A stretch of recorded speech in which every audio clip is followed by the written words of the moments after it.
पानी वानी कुछ है का नहीं? लावा रोटी लावा भाई। हमके रंग दे, हमके रंग दे, रंग दे, रंग दे, रंग दे। चलो उठो उठो, चलो उठो चलो यहाँ से। चलो। अरे नटखट बनारस से जी बाबूजी। 4 गिलास मीठा लस्सी ले आवा जल्दी। अभी लेनी बाबूजी। हमके रंग दे, हमके रंग दे, रंग दे, रंग दे, रंग दे, हमके रंग दे, रंग दे, रंग दे, रंग दे। ए जल्दी लावा नमक के बोरी। हाँ ले आवा जल्दी।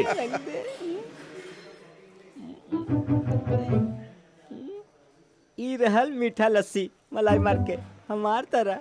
चलो चलो हटा।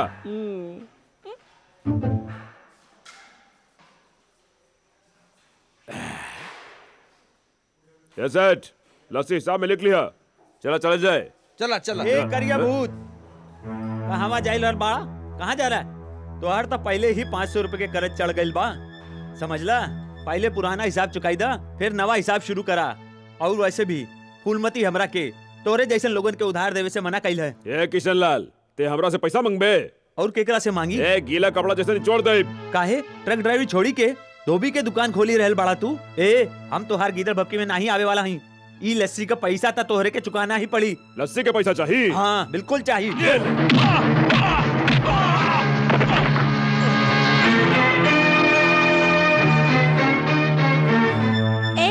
आज तक फूलमती के ढाबा पे दादागिरी करे वाला कोना माई का लाल पैदा नहीं भइल। तू पहला आदमी हाउ जॉन मामा जी के हाथ पकड़े के हिम्मत कैले बाड़ा।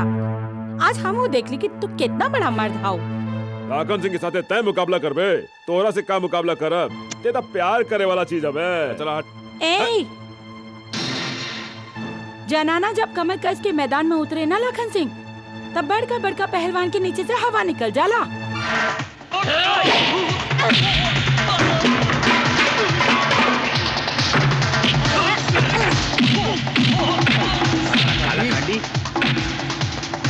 हमके निचोड़े वाला रहल, अब देखा कुकुर जैसन मार खा रहल बा। अरे अरे अरे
कचुका लसी बहुत सख्त जान हबे साहब, इतना आसानी से बताने वाला नहीं है।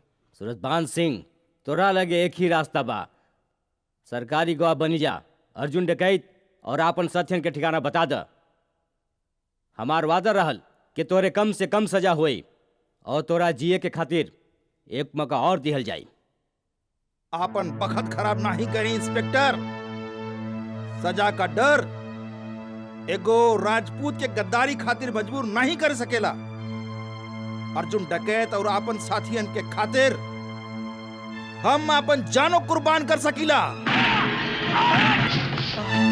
लूट मार और खून के इतना इल्जाम तोरा पे बा सूरजभान, हो सकेला काल तोरा के फांसी के सजा हो जाई। तोरा पास बस 8 घंटा के वक्त बा, ना ही तो कल सवेरे तोरा के अदालत में पेश कल जाई। नहीं बताई।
पाए लगी चाचा। जियत रह अर्जुन।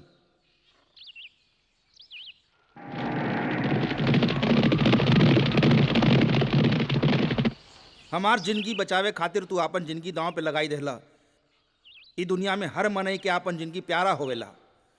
आज हमारा आपन बेटा भी होत तो उहो आपन जान पे नाही खेलत। इला बेटा। हमार जिंदगी तो तोहर कर्ज हवे चाचा, हम तोहरा खातिर कुछो कर सकेनी। हम जानी ली बेटवा, हमके हमरा से ज्यादा तोहरा पे विश्वास बा। यही खातिर हम फैसला कैले हई कि आज से हम नहीं बल्कि तू इस गिरोह के सरदार होई बा। का साथी लोग, केहू के कुछ कहे के बा? हम सबन के सरदार के फैसला मंजूर है। काहे भाइयों? सरदार अर्जुन पुजारी जी के सरदार अर्जुन पुजारी जी के सरदार अर्जुन पुजारी जी के सरदार अर्जुन पुजारी जी के। आज हम सबनी के खातिर बहुत खुशी के दिन है। आज हमार दोस्त, हमार जिगर अर्जुन के रउआ ई गिरोह के सरदार बना दीनी। वाह जंगी खान, आज हम सबे खातिर वाकई दुगनी खुशी के दिन बा। एगो सूरज भान बाबूजी के आजादी के और दूसर अर्जुन पुजारी के सरदार बने के। अर्जुन डकैत के साथ लड़ाई में हम पहला हूं कई गो अफसर खो चुकल हई। आपन सरदार के छुड़ावे खातिर ओकर उ हमला पूरा डिपार्टमेंट के मुंह पे तमाचा हुए। ई केस के लेके मीडिया पुलिस डिपार्टमेंट पर कितना कीचड़ उछाल रहल बा, ई रउआ सबे लोगन निमने से जानत हई। अर्जुन डकैत अब हमरा खातिर बहुत बड़ चुनौती बन गई बा। अब्बो हम ओकरा के गिरफ्तार ना कैली तो जनता के विश्वास हमरा पर से उठ जाई।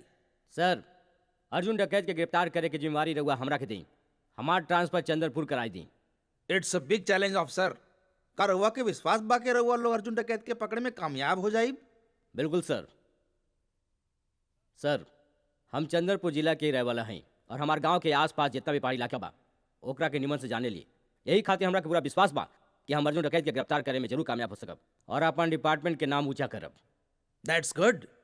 अगर तोहरा के इतना विश्वास बा तो काले हम तोहार ट्रांसफर ऑर्डर तैयार करवा के तोहके चंदनपुर भिजवा देते हैं।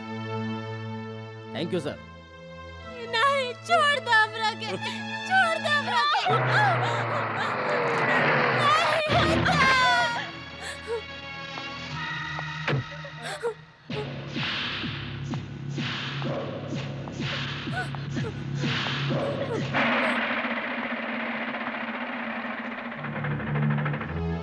भैया जी तोहार मेहरारू का बलात्कार नहीं कैलन, समझला? अगर ये बलात्कार करते हैं तो एकरा बदन पे इनकर उंगलियन के निशान जरूर हो, समझला तू? हमें जाने ली है ठाकुर के साला जगमोहन निराला पूरे जिला में बा हमारा बोलबाला। ठाकुर साहब, गलती हो गई ठाकुर साहब, माफ कर दे ठाकुर साहब। हम रउआ के खिलाफ सरकारी थाना में रिपोर्ट लिखवावे नहीं आई ठाकुर साहब, गलती हो गई ठाकुर साहब। कुत्ता जब मालिक के सामने भौंक सकेला तो वो बखत आवे पर ओकरा के काटियो सकेला। तो क्या माफ नहीं कर सके नहीं। तोर सजाई होई कि तोरी धर्मपत्नी के रस्सी से लटकावल जाए। माफ कर दे ठाकुर साहब। तोरे अखियन के सामने वो दम तोड़ी और जब पुलिस आई तू उनसे कहिया कि तोर धर्मपत्नी तोहरे वजह से खुदकुशी कैले से काहे कि तू ओकरा से धंधा करावत रहला। नहीं तो तोहार वह हाल होई जौन तोहार धर्मपत्नी को होखी। माफ कर दे ठाकुर साहब, माफ कर दे, माफ कर दे ठाकुर साहब, माफ कर दे।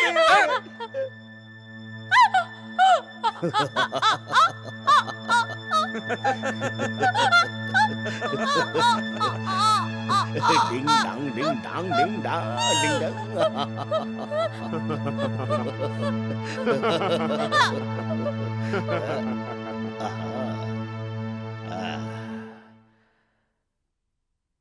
गईल।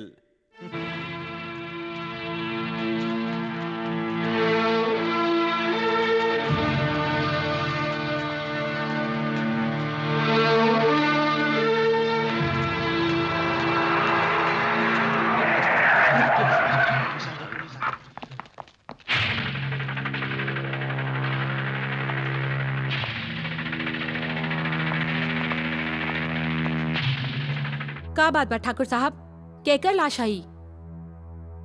बड़े अफसोस का बात बा इंस्पेक्टर, हमारे इतना अच्छा गांव लगातार केहू के नजर रख गई। मंगलो बयान दे। ये हमार मेहरारू के लाश है, हम ओकर जान ले ले आई। हम एगो हत्यारा है, हम एकर प्राण ले आई। हमरा के गिरफ्तार कर ले इंस्पेक्टर साहिबा, हमरा के गिरफ्तार कर ले। जान लेवे के कोनो कारण तो होई, बतावा तू अपन मेहरारू के काहे मारला? हम बताओ थे इंस्पेक्टर साहिबा, ये आपन मेहरारू से धंधा करावत रहल। हवलदार जी मैडम। एम्बुलेंस बुला के लाश के पोस्टमार्टम खातिर भेज दा ओके मैडम। और ई कमीना के थाना ले चला। चल सरकार, मंगलवा अगर पुलिस स्टेशन में सच्चाई बता देहलस कि ओकरे मेहरारू का बलात्कार बड़का ठाकुर कैले हवन त मुसीबत आ ही सकेला। अगर दुर्गा देवी के सच्चाई पता लाग्यो गईल तब वो हमनी के कुछ नहीं बिगाड़ पाई है।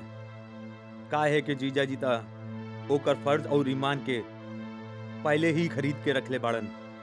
हमके रंग दे, हमके रंग दे। ए शनिचर, हमके रंग ईदा दे, रंग 18 दे, रुपए रंग दे। 50 पैसे। हाँ, जल्दी रंग करा दे, पैसा दा, हमके बोनी के रंग बखत हवे। दे, खाना हमके कानी अपने नहीं करा। प्रीत भी चला रंग यहाँ से। दे, अरे रंग चला दे, यहाँ से, चलत हमके बना। ओ नटखट बनारसी, अभी ले खाना काहे नहीं आए? लावत तनी ना, तोहरे खातिर तो बनात रहनी हां।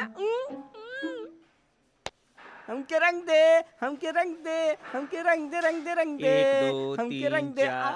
हमके रंग दे। अरे अपने अपना रंग में अपने पास ही दे। रखा, कल मुँह है। ला, आहा। ई रहल सब्जी और ई तंदूरी रोटी। आपन फूलमती के ढाबा के यही तो खासियत बा कि यहाँ ताजा और गरम खाना मिलेला। यही ला तो तारा ढाबा पे आई ले जा। ओए, छोटू जी पानी दे। लावत रंग दे, रंग दे। हमके रंग दे, हमके रंग दे। 1 2 3 4 5। लड्डू बा। खावे वाला या चबाबे वाला? ई ता हिलावे वाला लगत बा। अरे चंपा ते अरे चंपा आवा आवा, बैठ बैठ बैठ बैठ। काले लेबू, नमकीन वाली के मीठी वाली? लस्सी लस्सी। नहीं, आज घर पे पूजा है ना, अच्छा। एही खातिर मोतीचूर के लड्डू लेवे आइल बानी। 2 किलो मोतीचूर के लड्डू अरे दिया। तू यहाँ काहे ले आइलू? हम तोरे घर पहुंचाई देती। ई पूरा के पूरा ढाबा तोहार था। यहाँ की एक एक चीज तोहार है, यहाँ के हमहू तोहार हैं। खैर अब तो आइले बाड़ू ता नटखट नटखट।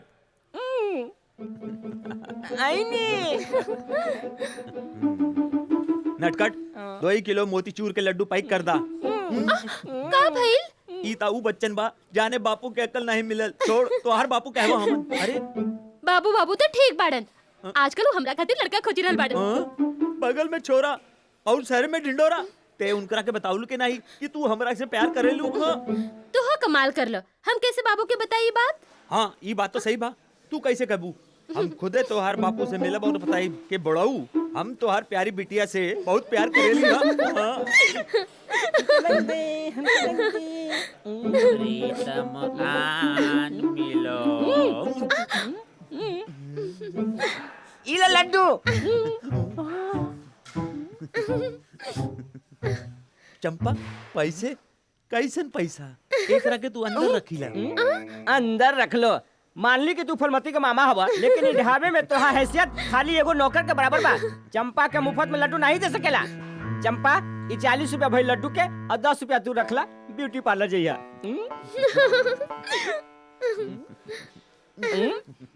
ई लड्डू दोबारा आवा, वरना आई कमिंग। ए बनारसी नटखट लाल, एगो बात बतावा हमरा के। फूलमती के मामा हैं हम, मतलब ई ढाबा के मालिक, और तू यहाँ के नौकर। अगर हम ओकरा के 2 किलो मोतीचूर के लड्डू देत रहनी ता तोरे तन मन धन में आग काहे लगी रहल बा? आग काहे न लगी? अरे जब तू कौन पराये लड़की के देखेला तो हमार दिल जले लगेला और हमार बदन पानी में जले। हमार काला बदन पानी में। अरे सुना वो फरमाइशी गीत, ई बकवास बंदी करा। और अगर दोबारा तो ऐसे हरकत कइल ता हम तो हार के बिना टिकट मालगाड़ी में बैठाई दे और सीधा धनबाद भेज दे कोयले के खान मा।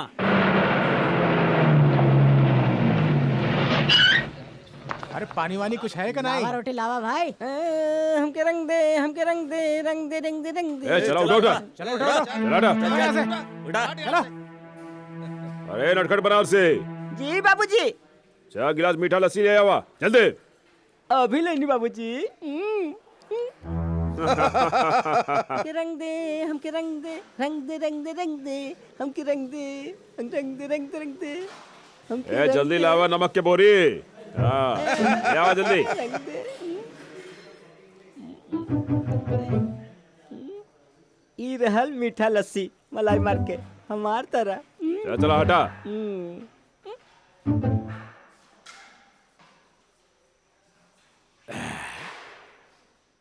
ये सेठ लस्सी हिसाब में लिख लिया। चला चला जाए।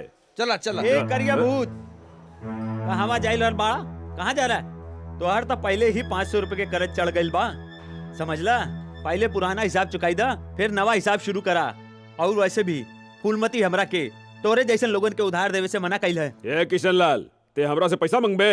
और केकरा से मांगी ए गीला कपड़ा जैसे निचोड़ दे। काहे ट्रक ड्राइवरी छोड़ी के धोबी के दुकान खोली रहल बड़ा तू ए हम तोहार गीदड़ भपकी में नहीं आवे वाला हई ई लस्सी का पैसा ता तोहरे के चुकाना ही पड़ी। लस्सी के पैसा चाहिए। हाँ बिल्कुल चाहिए।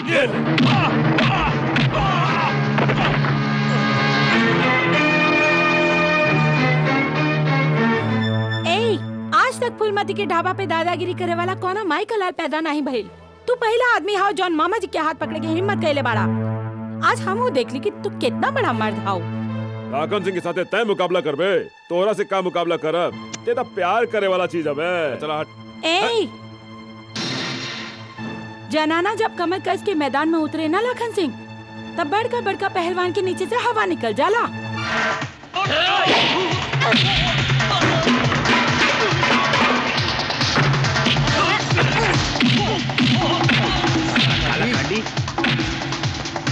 हमके निचोड़े वाला रहल अब देखा कुकुर जैसन मार खा रहल बा। अरे अरे अरे अरे।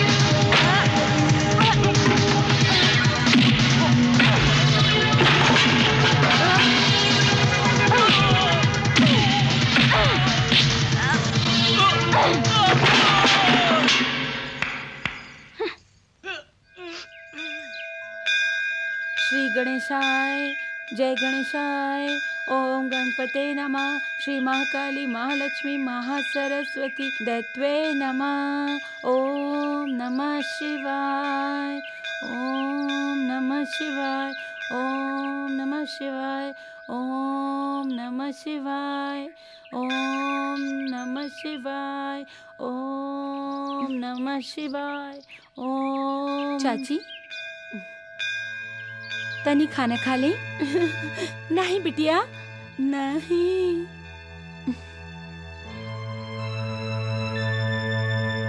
तनी खा ले। नहीं बिटिया हम खाना नहीं खाए। तोहरा पता बा कि हमार बिटिया मर गइल बा और हमार पति आत्महत्या कर लेले बाड़न। उ दोइने के श्राद्ध करे खातिर बैठल हई। अर्जुन गइल बा पूजा का सामान लेवे। जबले पूजा नहीं कर ले खाना नहीं खाइब। खाना नहीं खाइब। चाची श्राद्ध आज नहीं है। हम अभी पंडित जी से मिलके आवत हई। वो बतौलन की श्राद्ध काल होई। चली कुछ खा ले। हमार तो भूखे मर गए। चाची जियत रहे खातिर खाना बहुत जरूरी होवेला। भगवान न करस कल तोरा कुछ हो गइल तो अर्जुन तो अकेला पड़ जाए ना। हाँ? नहीं रउआ अर्जुन से बहुत प्यार करे लेना चाची। तब ओकरा खातिर तोरा के जिए के पड़ी चाची। खा ले खा ले।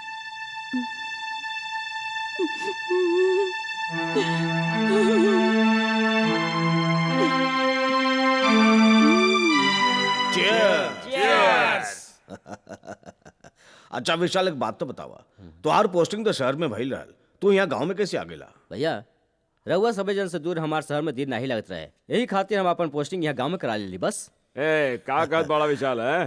पकड़ लेली वीरेंद्र भैया। साच बात बा कि आईजी साहब अर्जुन डकैत के पकड़े की जिम्मेदारी हमरा के सौंपले बाड़न।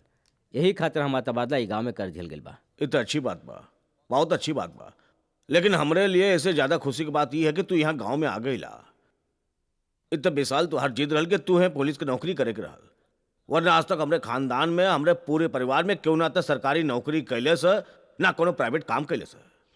का खबर ले आइला नटखट बनारसी? अर्जुन के बता दिया कि जगावा चौधरी के छोटका भाई विशाल इंस्पेक्टर बन के गाँव आयल बा। उनका से कहिया कि कुछ दिन तक शांत रहे। हमरा के लागत बा कि विशाल चौधरी अर्जुन के गिरफ्तार करे खातिर गाँव आयल बा। हाँ? विशाल चौधरी की तमन्ना ओकरे दिले में रह जाई। अर्जुन सरदार के गिरफ्तार करब ओकरे बस में नहीं बा।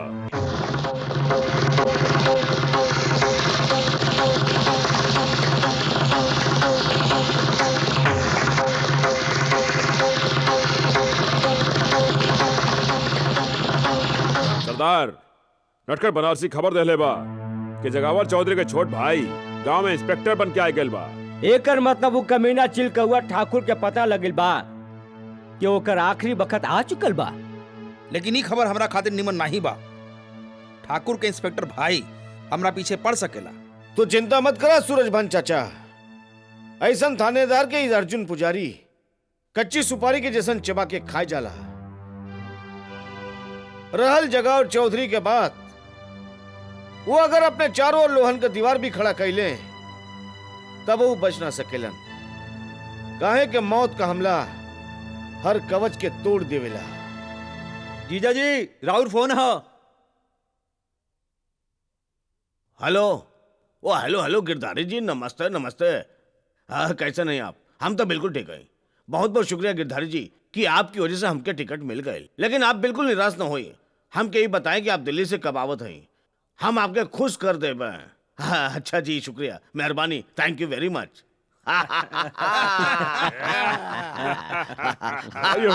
मुबारक हो भाई जी, आज तो बहुत खुशी के दिन हवे। एक तो विशाल ट्रांसफर लेके गांव में आ गई और दूसर रवा के इलेक्शन का टिकट मिल गई। एकदम सही भाई साहब, बहुत बहुत बधाई हो के। अब तक तो हम सब भाई लोग खाली गांव पे राज करत रहनी, और जब इलेक्शन जीत के रवा मंत्री बन जाए ना तो हमने के सारा प्रदेश पे राज करब। ये खुशी के मौका पे जश्न होए के चाहिए, नाच गाना होए के चाहिए। एकदम में सही। ओए नाच भी होए, गाना भी होए, साले साहब बंदोबस्त। जीजा जी रउआ फिक्र ना करी, समझला के बंदोबस्त हो गई।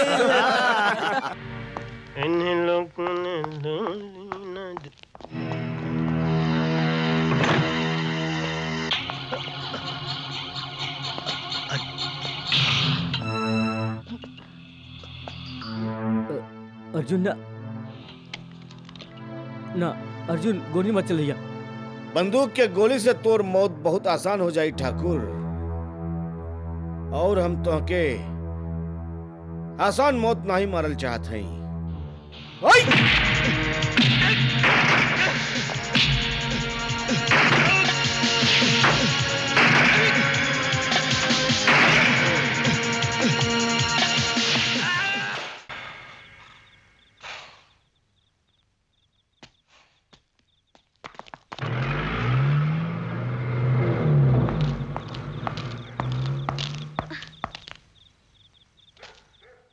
अर्जुन डकैत? हाँ?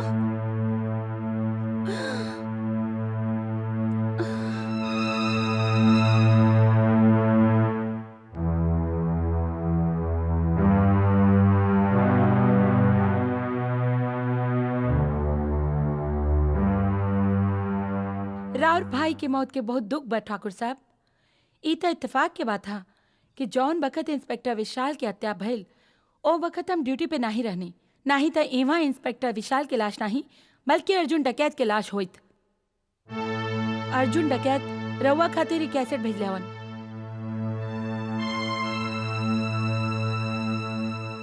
इंस्पेक्टर विशाल का मौत तोरे खिलाफ अर्जुन पुजारी के ऐलाने जंग है ठाकुर। हम चाहे तो तोरे और तोरे सारे भाइयों के एक साथ मौत के हवाले कर सकेली, लेकिन इसे हमरे अंदर का आग ठंडा ना हुई। अपन कंधा मजबूत कैले, कहीं कि पहले हम तोरे से तीनों भाइयों का अर्थी उठवाई और ओकरे बाद तोरा के मारब। ऐसे हमने के चुप बैठे से काम नहीं चली भाई जी। विशाल भाई के मौत के बदला अगर तुरंत नहीं लिहल गई तो सारा परिवार के आन और शान खाक में मिल जाए भाईजी। रउआ के जल्दी ये कौनो फैसला लेवे के हुई भाई साहब। काहे कि जबले राजपूत के सर पे ओकरे आन और शान का ताज रहेला, उस शेर जैसन सिर उठा के जी सकेला। और जौन दिन ओकरे सिर से ही ताज उतर गईल, उ तो जियते जी मुंह जाला। बड़का भैया, अगर रउआ हमरा के हुक्म देई तो हम अर्जुन डकैत के माई के मार के ओकरे लाश के छोटे छोटे टुकड़े कुत्ता के खिलाई देई। तू सब लोग ऐसा गलती मत करिया। तू सबे के निमन से मालूम बा कि जीजा जी के इलेक्शन के टिकट मिलल बा। अगर तू लोग ऐसा गलती करी देब तो इलेक्शन लड़े के मौका इनकरा के हाथ से निकल जाई। जगमोहन ठीक कर रहल बा। अभी गांव में खुले आम गुंडागर्दी कैंसल यानी के बंद, लेकिन एकर मतलब ई ना है कि हम अपन भाई विशाल के मौत के भूल जाए। हमार भाई के जौन मौत भइल है वो हमरे सीना के अंदर एक घाव बन के तब तक जियत रही जब तक हम अर्जुन का मौत का तमाशा ई आँखी के सामने ना ही देखब। एकरे खातिर हम आईजी साहब से बात कैली है, जे शहर से एक स्पेशल पुलिस फोर्स भेज रहा हुआ है, जे अर्जुन के कोनो भी हाल में गिरफ्तार करी। और ओकरे बाद अर्जुन होई और ओकर गर्दन हमरे हाथ में। ओम नमः शिवाय, ओम नमः शिवाय, ओम नमः शिवाय, ओम नमः शिवाय, ओम नमः शिवाय, ओम नमः शिवाय, ओम नमः शिवाय, माई, ओम नमः। बेटवा के हा तू इमा काहे आइल बाड़ा? हम तोहे ले जाए आयल हैं, चला हमरे साथे। हम ई मंदिर छोड़ के कहूँ ना जाए बेटवा। हम बर्बाद हो गई नी, हम लुट गई नी, हमार बिटिया मर गई, हमार पति आत्महत्या कर लेलन। हम तो दोनों के सराध करत रहली। हमार बेटवा है ना, हमार बेटा अर्जुन पूजा के सामान लेवे गए बा। हमार बिटिया के और हमार पति के आज हम सराध करब। हम यहाँ से कहूँ न जाइब, हम यहाँ से कहूँ न जाइब, हम यहाँ से क्यों न जाइब, नहीं जाइब, नहीं जाइब, नहीं जाइब। तू सुध जा माई, हम तो हर बेटा अर्जुन के ढूंढ के लावत हैं।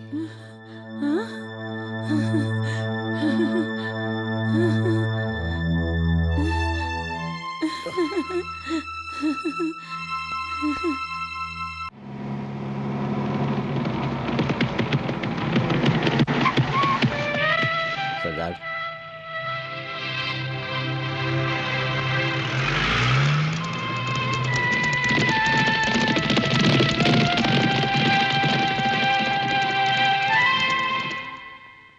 फूलमती, अरे दीदिया तू ना कोनो चिट्ठी ना कोनो खबर, अचानक कैसे आयल गइल? सब निमनता बा ना? भगवान के आशीर्वाद बा, सब नीमन बा। जीजाजी कैसन बाड़न? नीमन बाड़न, तोहरा के हमेशा याद करेलन। काशीपुर यहाँ से ज्यादा दूर थोड़े बा। तू चाह तो महीना 2 महीना में हमरा से मिले आ सकेलू, लेकिन लागत बा तोहरा अपन दीदी के याद नहीं आवेला। ऐसन बात नहीं के दीदिया, याद तो बहुत आवेला, पर ढाबा के कामकाज से फुर्सत नहीं मिलेला। खैर ई बार जरूर आई होली के मौके पर काशीपुर। हमहू ये सोच के आयल हई कि हम तोहरा के अपन साथे ले जाइब। बात असल में ई बा कि हम तोहरा खातिर एगो बड़ा नीमन लड़का देखल हई और वो दिल्ली में नौकरी करेला। वो तोहरा के फोटो में देख के पसंद कइल बा। हम चाहत हई कि तू हमरे साथ काशीपुर चला और वो लड़का के देख ल, ताकि हम रिश्ता पक्का कर देई। मगर दीदिया हम अभी ब्याह नहीं करे चाहत हई। कौनो कारण? अगर अपन माई बाप होई तो अभी ले कुंवारी नहीं बैठल होई, कब के तोहर ब्याह हो गइल रहत। पर अब हम तोहर बड़ बहन होइत के नाते ई फर्ज हमके ही पूरा करे के होई। तोहर ब्याह हमरे के ही करावे के पड़ी। तू हमरा पे पूरा भरोसा राखा। लड़का बहुत नीमन और शरीफ बा। हमरा के उम्मीद बा कि वो तोहरा के जरूर पसंद आई। पसंद ना पसंद की बात नहीं खे दीदिया। तब का बात बा? हम अपन जिंदगी केहू के नाम लिख चुकल हई। कौन हवे ऊ? हवे भी और नहीं हो। देखो फूलमती, हमरा के साफ साफ बताव, ये पहली मत बुझाव। आखिर कौन है तोहर सपना के राजकुमार? ओकरे साथ बितावल हर पल हमरा के आजू याद बा। ऐसा लागेला कि जैसे काले की बात हा। या देवी सर्वभूतेषु दयार्पेण संस्थिता नमस्तस्यै नमस्तस्यै नमस्तस्यै नमो नमः। या देवी सर्वभूतेषु मातृरूपेण संस्थिता नमस्तस्यै नमस्तस्यै नमस्तस्यै नमो नमः। या देवी ई संसार में रउआ से कोनो बात छिपल नहीं खे देवी माँ। तू तो सबके दिल के हाल जाने लू। तब तक तू इहो जानत होइबो कि हम अर्जुन से कितना प्यार करेनी। पर वो तो इतना भोला हवन कि प्यार के मतलब ना ही समझेलन। देवी माई, हम शहर के पढ़े लिखे लड़की तो ही नहीं जौन अर्जुन के आंखें में आंखें डाल के उनकरा से कहीं कि हम तोरा से प्यार करेनी। हम अपना प्यार के नैया तोहरा वाले करत हई देवी माँ। एकरा के डुबोवल या पार लगावल सब तोहरा हाथ में बा। पर कुछ ऐसा करी देवी माई कि अर्जुन के अपने आप हमरे प्यार की खबर लग जाए और वो भी हमरे से प्यार करे लगे। हाँ फूलमती। अच्छा देवी माई, चलत हई।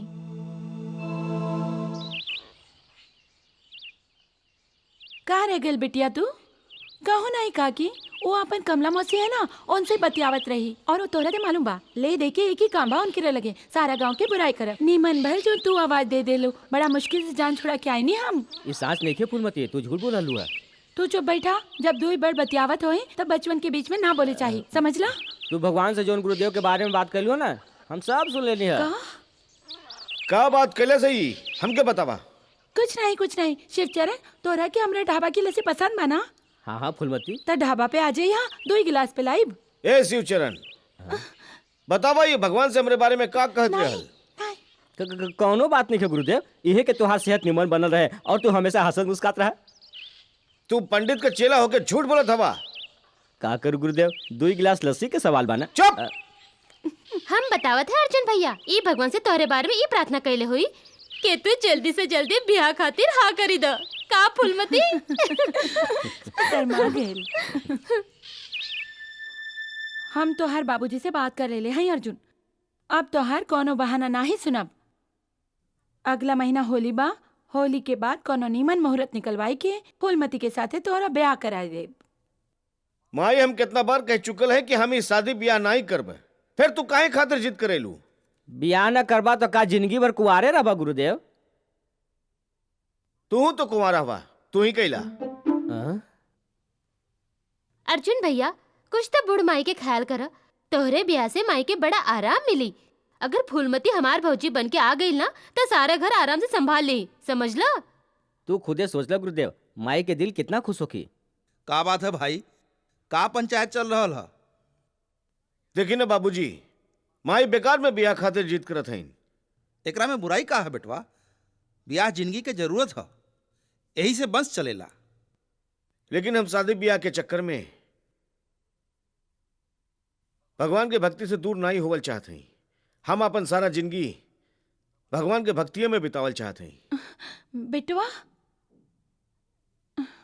बाबूजी, अगर अर्जुन भैया अपन इरादा ना ही बदलन ना तो वो बेचारे फूलमती के सारा जिंदगी कुंवारी बैठे के पड़ी। सारा जिम्मा ऊपर वाले के हाथ होवेला बिटिया। अगर ऊपर वाला अर्जुन और फूलमती के ब्याह लिख ले बा तो ओके केहू नहीं टाल सकेला।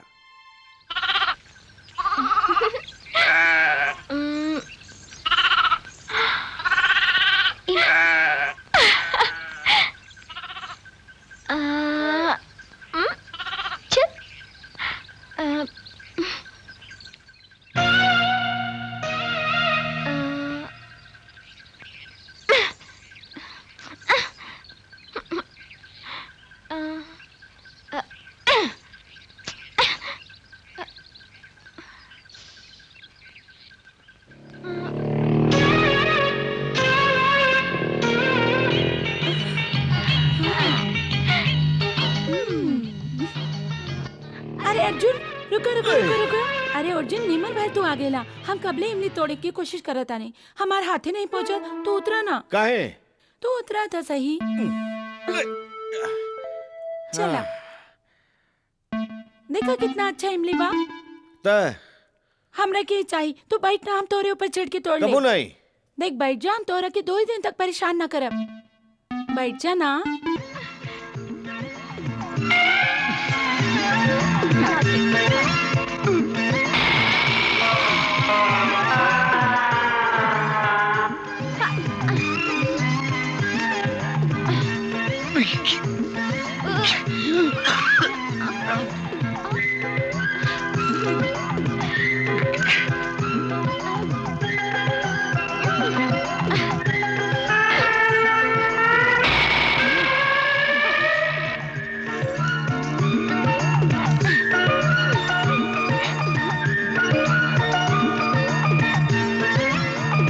ये मोटकी पूरा पेड़ का इमली आज तोड़ ले भी कारे।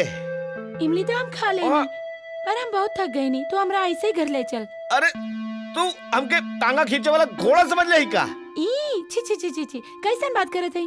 हम तो तोरा के जिंदगी की गाड़ी खींचे वाला पति समझे नहीं। ए उतर। ए दिन में सपना मत देखल कर। हाँ काली घोड़ी लाल लगा मोटकी भैंस।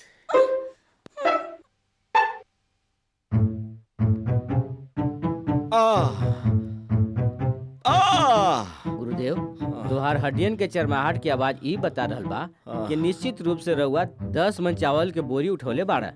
नहीं, निश्चित रूप से 20 मन चावल के बोरी उठौली हैं। आ, आ, आ, आ,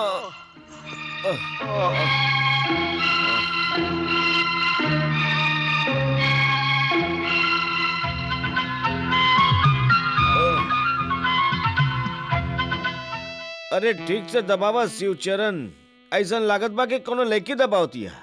कहीं तोरा ये तो नहीं लागत बा गुरुदेव के फूलमती तो आज देह दबा रहल बिया? काहे ऐसा काहे लगी भाई? काहे गुरुदेव, अपने फूलमती से प्यार नहीं करेली का? पगला गली का हम उसे प्यार करबे? मगर वो तो तोरा से बहुत प्यार करेले और चाची भी तोहार बिया ओकरे से करल चाहेली। देखा शिवचरण, वैसे हम शादी ब्याह तो करे वाला नहीं है।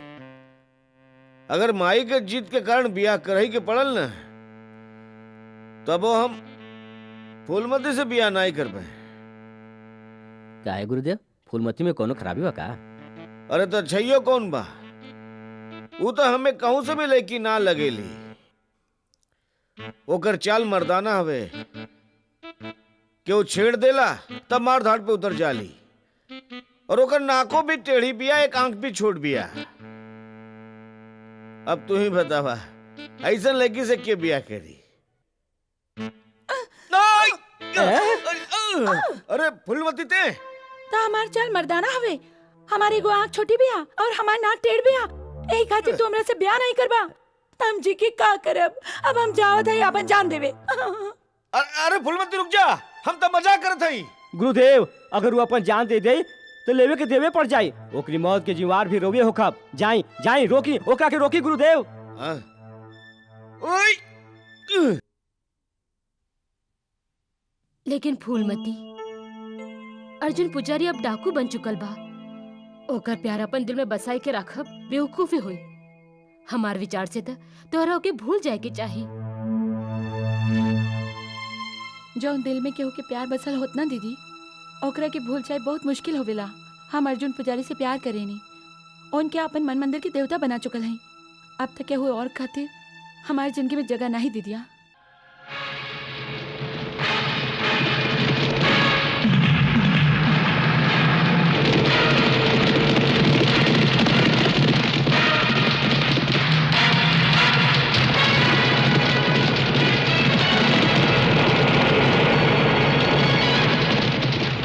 तेज चला। सरदार, रउआ ट्रक में घुस के सारा हथियार बाहर फेंक दे। रोका, बस रोका।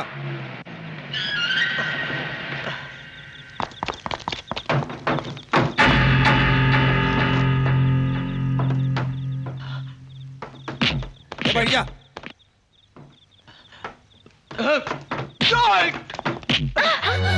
इंस्पेक्टर, चल बाहर निकल, नहीं तो ये छोकरी के खोपड़ी उड़ा दे।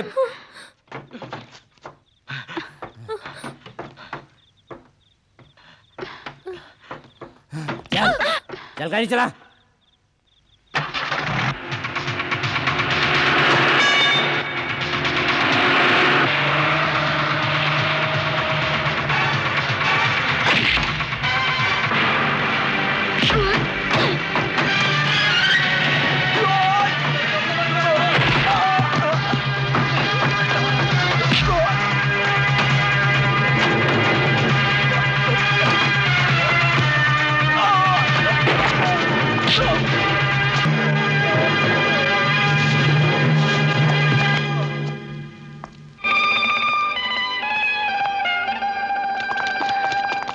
वेल डन यंग मैन। ये खतरनाक आतंकवादी के पकड़वा के तू कानून के मदद के लिए हवा। थैंक यू वेरी मच। इट्स ऑल ले चला के रखे।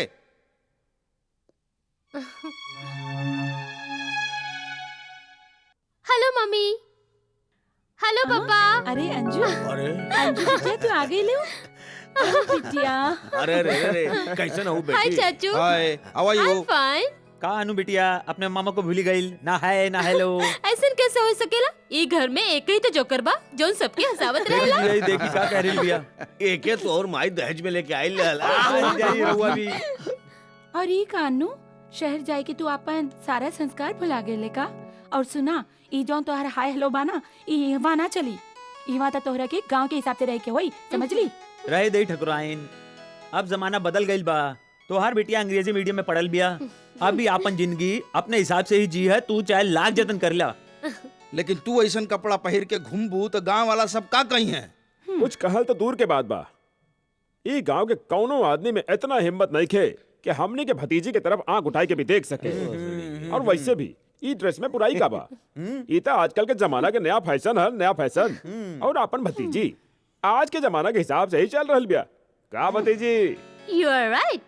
आगे के पढ़ाई पूरा होए के बाद तो हम शहर में रहे वाले हैं। हमरा के गांव की जिंदगी में एकदम पसंद नहीं। अच्छा बाबा, ठीक बा। हम तोरे ब्याह खातिर शहर से लड़का ढूंढब, ठीक बा? अभी लड़का ढूंढे के बाद कहाँ से आ गई मम्मी? हाँ बेटी, अब तू बड़ा हो गए हो। पढ़ाई के तुम्हारा आखिरी साल है। ग्रेजुएशन कइला, ओकरे बाद हम तुम्हार बियाह धूमधाम से करबे। पर अभी हम बिहार में इंटरेस्टेड नहीं थे पापा। प्लीज, हम पढ़ाई करे खातिर लंदन जाए चाहत हई। ठीक बा भाई, ठीक बा। पढ़ाई खातिर हम तोहके लंदन भी भेज देब, लेकिन एक शर्त पर। एक स्माइल दे दा हमके थैंक अच्छी यू सी। पापा।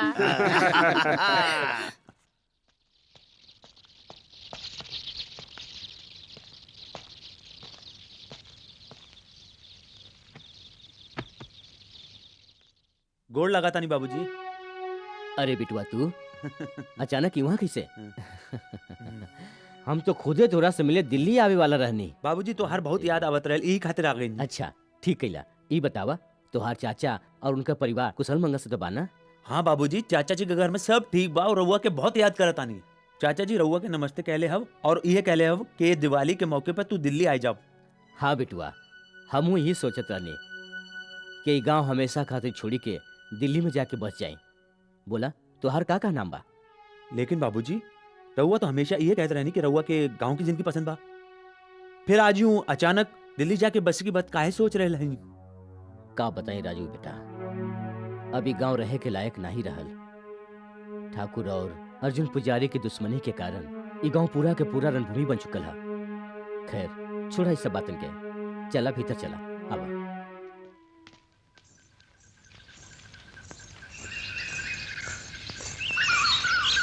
फूलमती,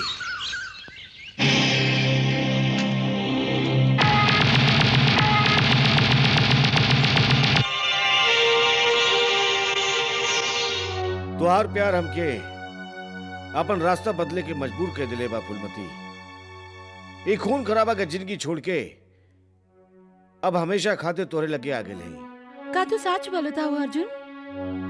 हाँ फूलमती, अब हम तोके छोड़ के कहूं ना जाबे।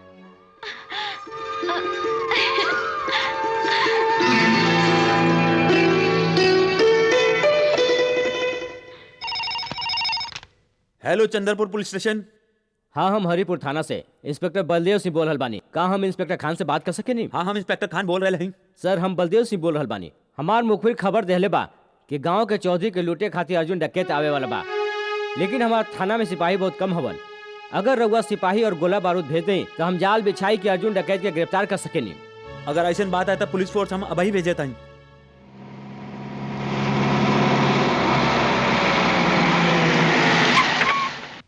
चला जल्दी चला। अरे कहाँ गई ली? चला तू हेने जा, तू होने जा, चला। अरे ई का? अरे ई तोहार हालत कौन कैलस? अर्जुन डकैत सर, वे हमरा के जान से मारे की धमकी देके रउआ के फोन करवैलस ताकि रउआ अपन सिपाही लेके यहाँ जाए और वो आसानी से चंदनपुर के ठाकुर पे हमला कर सके। का?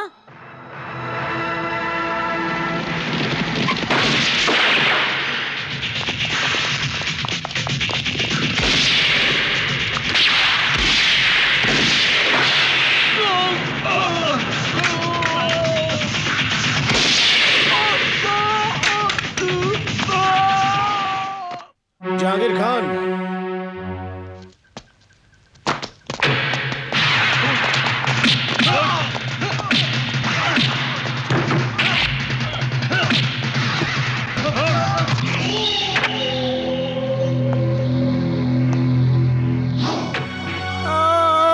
भाई जी हमरा के बचा ले भाई जी। दार ही रहल हरामखोर। भाई जी हमरा के बचा ले। एक अर्थी तैयार करा।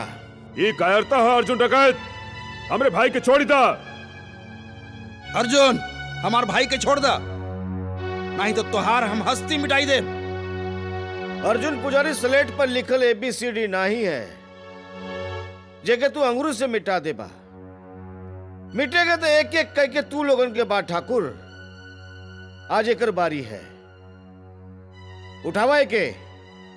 अरे भाई जी अर्जुन डकैत बचाओ भाई जी हमके लेके जा हवे। अर्जुन छोड़ हमरे भाई के, तोरा के बहुत फायदा पड़ी। मुर्दा का चिता तो तू कई बार देख ले हो बा। आज एगो जियत मनई के अंतिम संस्कार हम दिखाई तो हमके। अर्जुन छोड़ दे हमरे भाई के, छोड़ दे। अर्जुन डकैत भाई जी छोड़ दो विक्रम के, छोड़ दो अर्जुन, छोड़ दो भैया, हमरा के बचा लो अर्जुन भैया।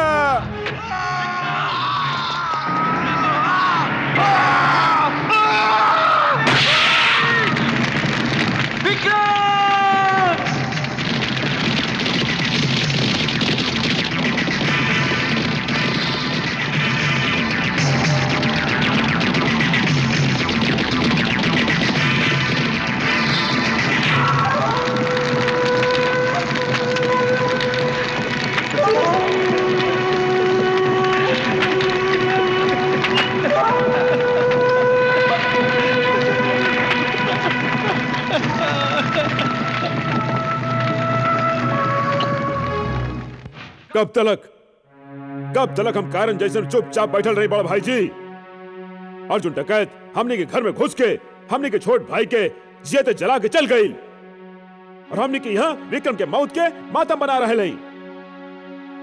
हम तो कहते हैं बड़का भाई जी, अर्जुन के माई के मार के ओकर लाश के छोट छोट टुकड़ा करके चील कौवन के पेट भरे खातिर गांव के नदी किनारे फिकवा देवे के चाहिए।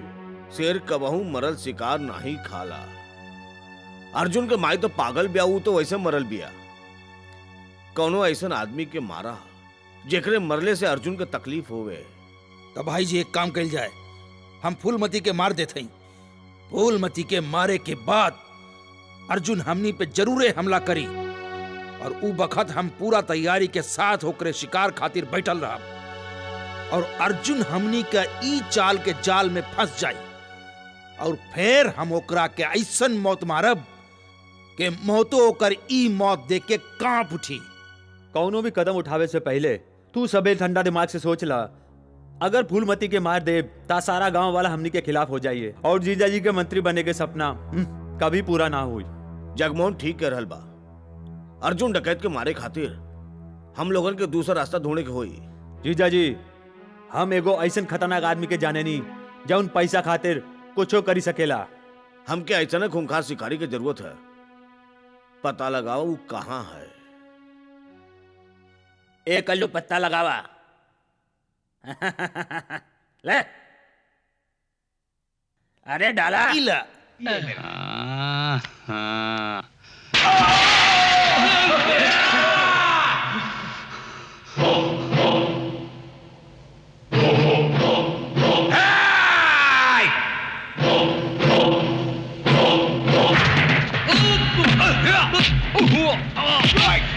हमका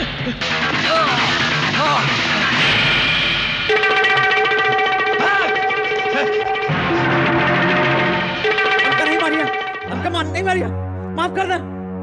एक बार मौत के शिकंजा से तो आदमी बच सकेला, मगर देवा जब केहू के सुपारी लेवेला ता ओकरा लागे जिंदगी के सारा रास्ता। ए, मत मारा, मत मारा, प्लीज मत मारा।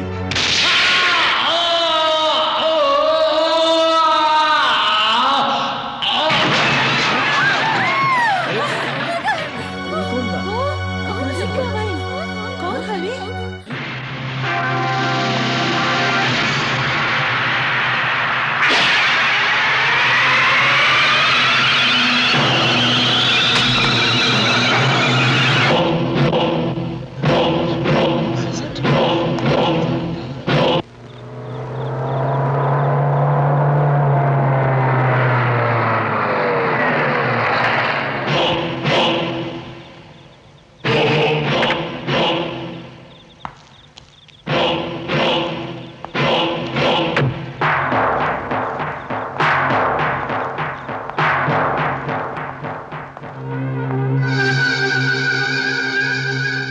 असलम पठान के खून के खबर ता तोहरा के मिलिए गईल होई।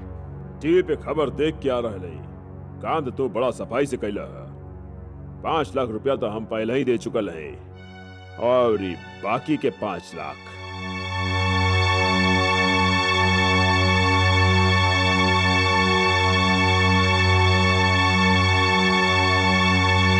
जीजाजी राउर खाते शुभ समाचार बा, हम पता कई ले ली हई कि देवा ई वक्त कहाँ हा। अगर तू हमार सार नहीं होता तो हम तोरा के गोली मार देती। उहे ता जीजाजी हम राउर साला है ना, तारा वो हमरा के बकरी जैसे कैसे हलाल कर सकेली। बकवास बंद करा।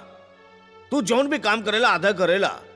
जब तोके देवा के पता चल गई रहल तब ओकरे साथे हमार मीटिंग काहे ना तय कैला। अरे जीजाजी माने ली कि राउर दिमाग तलवार की धार से भी तेज चलेला, लेकिन हम राउर साला जगमोहन निराला भी कौनो कम नहीं। कल राउर मीटिंग देवा से हो जाई।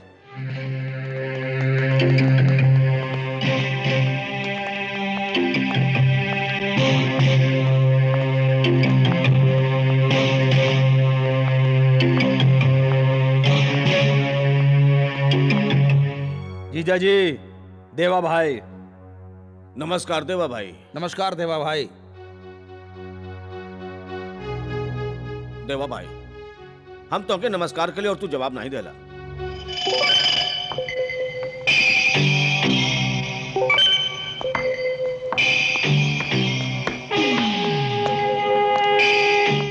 देवा खाली ऊपर वाले के सलाम करेला, काम बोला उहे ता काम ता ई है देवा भाई जो टेलीफोन पे बात भइल रहल अर्जुन के ऊपर पहुंचावे के बा। कीमत 30 लाख। देवा एक आदमी के मारेगा 6 के नहीं, कीमत बहुत ज्यादा है। 35 लाख। राम राम चाचा। राम राम। का बात बा चाचा, रहुआ बड़ा चिंता में दिखत बानी। हाँ बेटवा जब लड़की जवान हो जावेले तो हमरा ऐसे गरीब बाप की चिंता बढ़ जावेला। अब चंपा जवान हो गई बया, सोचत बानी के ओकर बियाह कई देई। ता एकरा में परेशानी की का बात बा? परेशानी तो इहे है ना कि कौनो नीमन लड़का नहीं मिल रहा बा, बस इहे परेशानी के बात बा।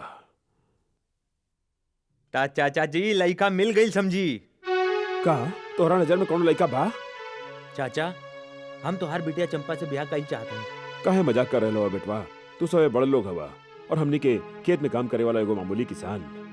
चाचा हमने एक दूसरे से बहुत प्यार करेनी और जल्द ही ब्याह के बंधन में बनना चाहते हैं। मगर बेटवा तोहरा के दहेज देवे खातिर हम लगे कुछो नहीं खे। चाचा हमारा नजर में दहेज लेहल और दहेज दोनों पाप हैं।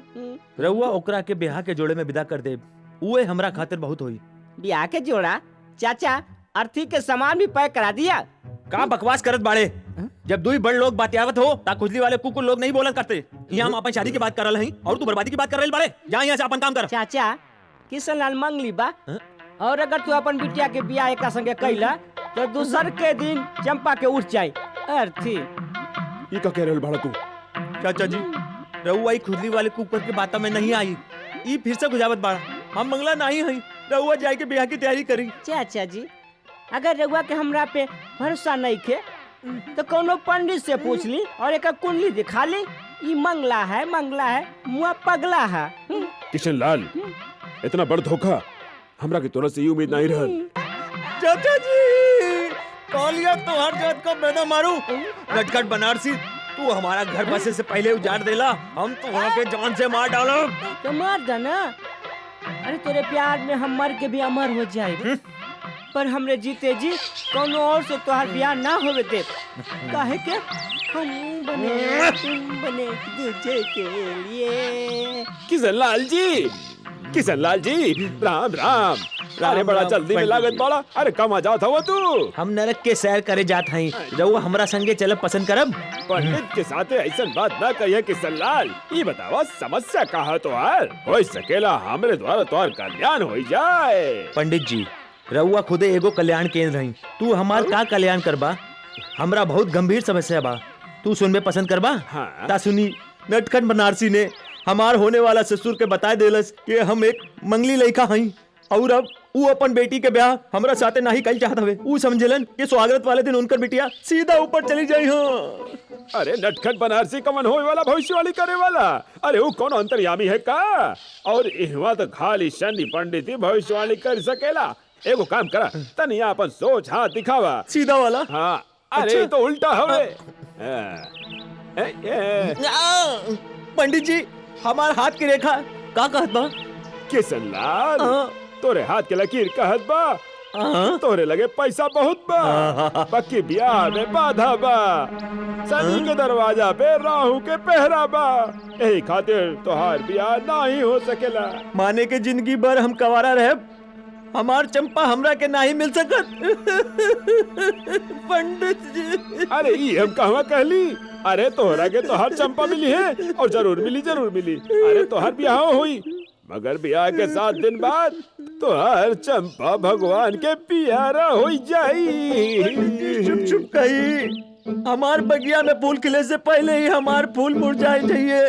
पंडित जी चंपा के काल टाले खातिर कौनो उपाय बताइए। उपाय तो हवे किशन लाल, पर तनी खर्चा करे के पड़ी। रउआ पैसे की फिक्र नहीं करी पंडित जी, बस उपाय बताई। तोहार ब्याह गधी के साथे करे के पड़ी। आए गधी के संगे का कही रहे हैं पंडित जी? बांध के गोली ताना खाई ले हैं। शांति से काम ला किशन लाल, शांति से। पहले हमारी पूरी बात तो सुना। तोरे हाथन की लकीर में साफ लिखल बा कि ब्याह के 7 दिन बाद तोहार धर्म पत्नी परलोक चली जाई। तो तब का तोहार ब्याह पहले गदही से करावे के होई, और ओकरे बाद जब गदही मर जाई तब तोहार ब्याह चंपा के संगे हो जाई। उपाय तो बहुत नीमन बा पंडित जी। निकाला हमारे 501 रुपया। 501? कुछ कम इला पंडित जी। ई का कंजूस मक्खी चूस। ई ज्ञानी पंडित के तू 1 रुपया दे के बेवकूफ बनावत बड़ा। इले 500। किशन लाल तो एगो काम करा, पूजा की सामग्री के इंतजाम करा, तबले हम शिव मंदिर के पाछे गदही के इंतजाम करके पहुंचत हई। ओहो पंडित जी कितना नीमन गदा हई रहुआ। राधे श्याम सीताराम, राधे श्याम सीताराम। आई जा, गदही लजा नहीं। देखा तो तोहार दुल्हन कितना लजाई रहल बिया। अरे किशन लाल। पंडित जी अरे पंडित जी रउआ आवे में इतना देर कैसे कर देनी? हम कब ले हाथ में थरिया लेके खड़ा हई। पंडित जी हम रउआ से एगो की बात कहले रही, तू ई दूध काहे ले आइला? तोहरा के हम बताई कि हम लेट काहे आईनी, काहे की कन्या के खोजे में देर हो गई। और रहा इनकर बात, ई कन्या के बाप हवे, माने कि तोहर होए वाला अच्छा, ससुर। बाबूजी। प्रणाम करा। गोड़ लागत बानी बाबूजी। लागत बा बिटिया के विदाई के गम ने तू आधा सफेद और आधा करिया हो गई बड़ा। जल्दी करा, बरमाला उठावा और लड़की के गले में डाली दा। हमारी प्यारी दुल्हनिया ई माला ले ले। अब किशन लाल तू सरमाला उठा के कन्या के माथा पे छुआई के अपना गले में डाली दा। आशीर्वाद दे ससुर जी, आशीर्वाद दे। और तो बधाई होवे, आज से तू दोनों पति पत्नी हो गई ला। अरे पंडित जी ई ब्याह भी कौनो ब्याह हवे ना, फेरा ना पूजा, फिर तू हमरा से पूजा के थाली काहे मंगवाइला? काहे के पूजा की थाली मंदिर में ले जाए के आराम से बैठ के अपन जिंदगी और ई गदही के मौत के भगवान से प्रार्थना करब। फिर तारा हुआ यहाँ से प्रस्थान करिया। अच्छा जी। किशन लाल, अरे बेवफा, हमी से मोहब्बत, हमी से लड़ाई, अरे मार डाला दुहाई दुहाई। अरे किशन लाल, कल मुहा हमरा से बेवफाई कैला और तू ब्याह कर लेला। भगवान करे तोर ब्याह कबहू सफल न होके तू सुहाग रात मनावे के पहले रंडवा हो जा माटी में। ई ता हम चाहत हई नटखट। दे जी भर के बदुआ दा हमरा के। ओही सकेला के तोहरे श्राप में हमरा खुशी छिपल होके। हमार दिल कहत बा कि तू कबहू सुखी नहीं रह सकबा। मगर जी बताओ, तोहार दुल्हन कहाँ बिया? नटखट बनारसी, तोहार अकल के साथ तोहार आँखियों कमजोर हो गई बा। तनी इन्हें देखा, ई है श्रीमती किशन लाल। गदही तू गधी के संगे ब्याह कैला? मुबारक होके, तू यही के लायक रहा। ये मुबारकबाद 7 दिन के बाद देला, जब ये गधी की अर्थी यहाँ से उठी और हमार चंपा की डोली हमरे घरे आई। टन टन टन। हमके रंग दे, रंग दे, रंग दे।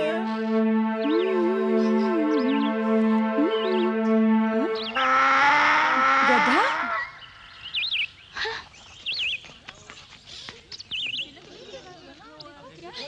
नटखट बनारसी। आईनी मालकिन, ओहो हो। कहीं मालकिन, ई गधा के बनले बा और एक के गले में माला क्यों डलले बा? ई माला नहीं बरमाला है और ई गधा नहीं गधी है। पूछी काहे? काहे? काहे की तोहर मामी है। का बकेती कर रहल बाड़े? पागल हो गए का? पागल हम नहीं की भइल, पागल तो तोहर मामा भइल हवन जे एकरा संगे बियाह कैले हवन। अरे नटखट बनारसी, हमरे भांजी से का आग लगाए रहल बाड़े हमरा बारे में? अरे किसनवा, ई जे तू स्वर्ग से अप्सरा बियाह के लाइल बड़ा, ओही के बारे में बतावत हैं। सुना हमरे खानदानी बावर्ची, तू जाई के अपन काम करा, हम अपनी भगिनी के सब कुछ बताई दे। अंडरस्टैंड? रंग बिरंगा अंडा। मामा जी, ये सब का तमाशा है? फूलमती तमाशा नहीं है, ई ता घोर अन्याय है। ते जानते हवे हम बचपन से मंगला हई और जेब से कंगला हुई। हम चंपा से बहुत प्यार करेनी, लेकिन पंडित जी के कहे अनुसार हम ही गदी से ब्याह कर लेनी और 7 दिन बाद जब ही मर जाई हम चंपा से ब्याह कर ले। अगर ये बात है मामा जी, तो बहुत खुशी की बात है। देखा, 8 पर रोज तू अपन डोली सजा के रखिया, क्योंकि दिलवाले दुल्हनिया ले जाइए। पर 7 दिन में हमारी सौत ई गधी ना मरल तो? हाँ मामा जी, अगर 7 दिन के अंदर गधी ना मर लेता? ओम नमः शिवाय, जय गणेशाय। ओम नमः शिवाय, जय गणेशाय। अरे होवे के कहा, ई गदही जिंदगी भर किशन लाल के पत्नी बन के रही। अरे पंडित, अगर ई गदी नहीं मरल ता तू गधे की मौत जरूर मरबा, समझला? राम नाम जपना, भराया माल अपना।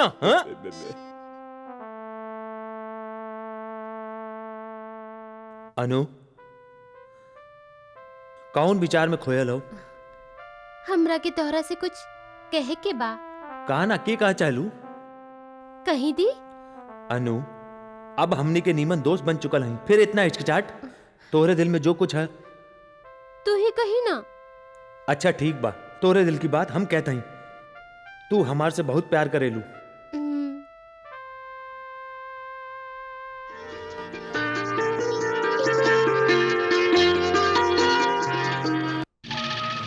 तो आर बेटवा, जेकर औकात जमीन पर रहेंगे तो कीड़ा से भी कम बा। आसमान के छुए के सपना देखा था। देखा भाई, तू एक नीक मनई हवा, एक खातिर तो के वार्निंग देत हई कि 24 घंटा के भीतर भीतर ये गांव के छोड़ के चल जा। हम नहीं चाहते कि ये बूढ़ शरीर जेकरे अंदर बीमार हड्डी बा अपन जवान बेटा के अर्थी उठावे, समझला? अपने चिंता नहीं करी ठाकुर साहब, हम आज ही अपन बेटवा राजीव के लेके ई गांव हमेशा हमेशा खातिर छोड़ देव।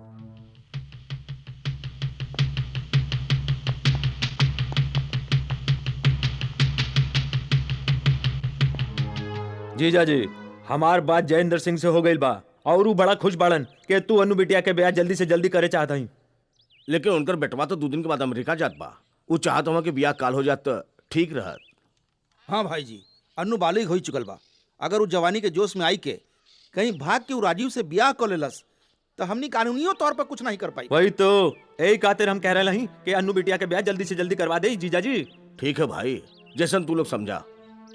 ठाकुर जयदेव सिंह के संदेशा पहुंचा दे कि कालू बारात लेके आ जा।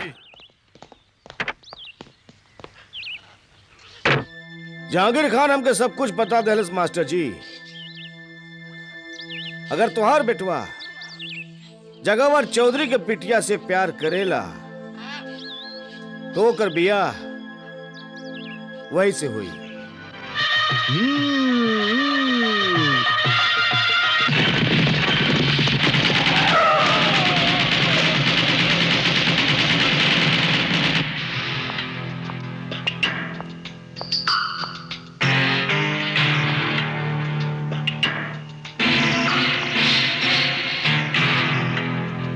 हाँ मोहतरमा, ये हाथ बहुत नाजुक बा। घबरा मत ठाकुर, आज हम तोरे कोनो भाई के शमशान भेजे कि नहीं, बल्कि तोरे बिटिया के जिंदगी आबाद करे आए हैं। राजीव, जा मंडप में बैठा। ए, तू ऐसा नहीं कर सकला अर्जुन पुजारी। जा बिटुआ। इस समय हम खून खराबा करे नहीं आए हैं ठाकुर, नहीं तो तू अच्छी तरह से जानेला कि हम का कर सके नहीं।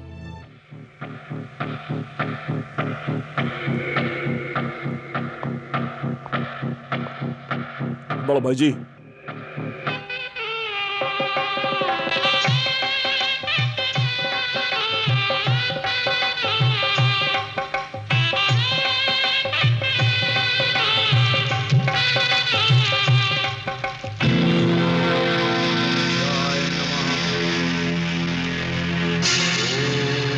शनिश्चाय नमः। ओम नवग्रहाय नमः। ओम प्रजापति नमः।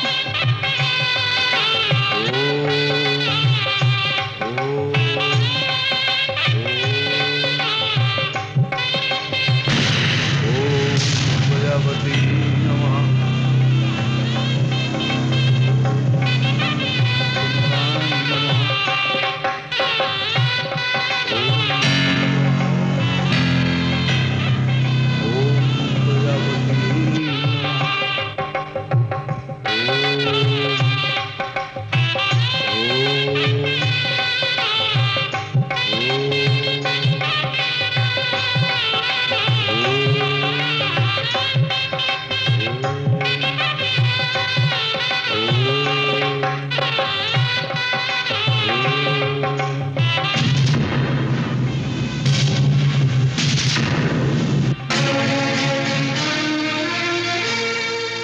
जियत रहा बचवन, खुश रहा।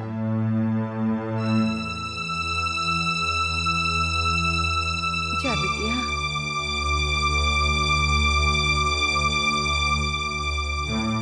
नहीं राजीव, हट।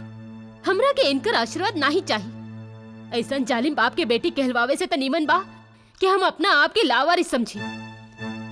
आज हम इन सब लोगन के सामने मिस्टर जगावत चौधरी से आपन नाता तोड़त हैं और अपन जिंदगी से इनकर बेदखल करत हैं। अनु! अनु! पापा, अब हम तोहर असलियत जान गईल हैं। समझ ले रहुआ, अर्जुन पुजारी के बहन के साथे जो कुछ कइल बाड़ा वो सब हमरा के पता लाग चुकल बा। जौन अर्जुन के बहन के संगे तू और तोहार भाई लोगन इतना अत्याचार कैला, आज उहे अर्जुन तोहार बिटिया के केहू के दुल्हन बनवले बा और ये साबित कर देहलस कि तू लोगन कितना वैश्य हव और ये कितना महान। डाकू ई नहीं, तू लोग हव। अर्जुन भाई, हम तो ये मान चुकल हैं कि हमार बाप मर गईलन। काई नहीं हो सकेला कि तू एगो भाई के नाते हमार कन्यादान करी दा।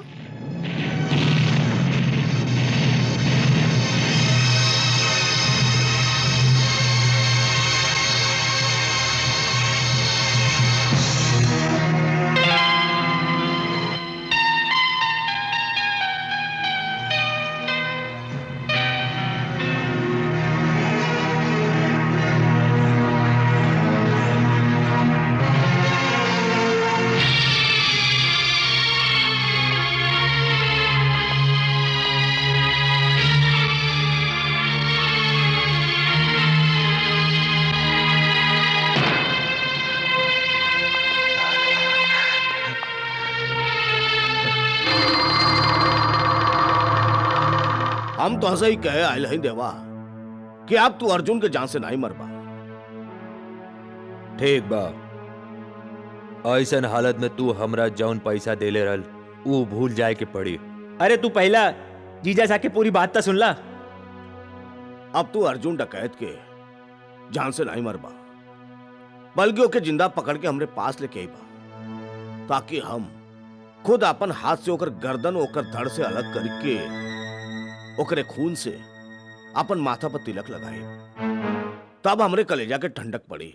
ठीक बा, अर्जुन डकैत तोरा के जिंदा मिल जाई, लेकिन जैसन हमार धंधे के कायदा हा एकर तोरा के 5 लाख और देवे के होई। एक बात तो बतावा, तू एक खूनी हवा की बनिया बात बात पे पैसा बढ़ा देला।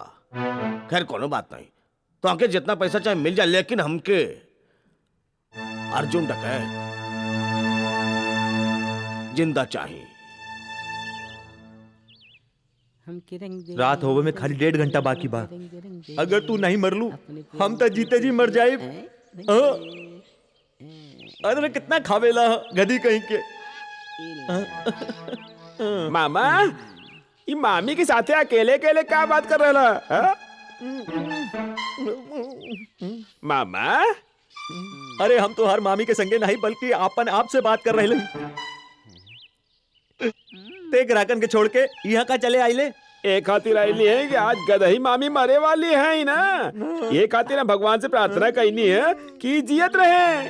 अरे शुभ शुभ बोल, अगर ही ना मरल तो हमरा के आत्महत्या करे के पड़ी। छोटू हमरा एगो छोटे से काम करबा। बोली मामा हम तो राउर सेवक हैं। छोटू तुम्हारी मामी के गांव के बाहर ले जाई के कहीं भी दफनाई दा। इला 50 रुपया। समझ गई नहीं, ताकि तू आसानी से चंपा से ब्याह कर सका मामा। धीमे धीमे धीमे एगो काम करा, जल्दी तू अपने मामी के ले जा, जल्दी जल्दी। ठीक बा मामा, हम ऐसा जगह ले जाए कि छोड़ो जहाँ से वापस ना ही आइए। समझे तोहर काम हो गए। चला मामी।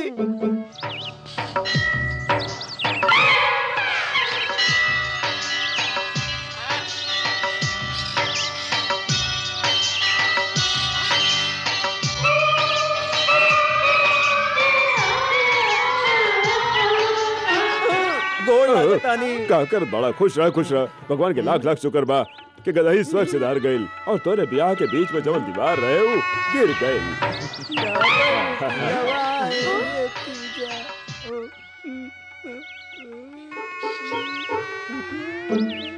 अरे ई का गदही तो जीत भी। अरे गधे, ओ पंडित जी हम तो हार से कहता ही कि वो गधी नहीं दूसर गधी है। ऐसा ना? चलिए हाँ चलिए। अरे चाचा गधी मरल नहीं खे, गधी उहे हो। अरे चाचा रउआ तो जाने ली कि ई खुजली वाला कुकुर हमार मोहब्बत के कितना बड़ दुश्मन बा, और तो हर चंपा से भी जलेला। हमार बियाह तोड़े खातिर ई गधी कहीं से पकड़ के ले आइल बा, गधा कहीं का। राम ने चाचा अगर तू अपन लड़की के जिंदगी चाहे लो ना तो तुरंत दोनों के तलाक करवा दे। हाँ नहीं तो कल सवेरे तो तुम्हार बेटी मर जाए।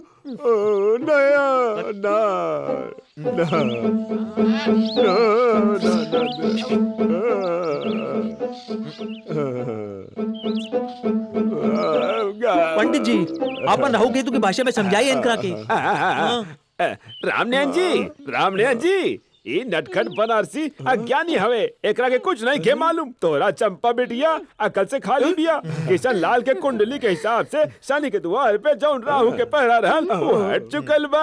अभी दोनों सुखी जीवन बिता सकेले ना।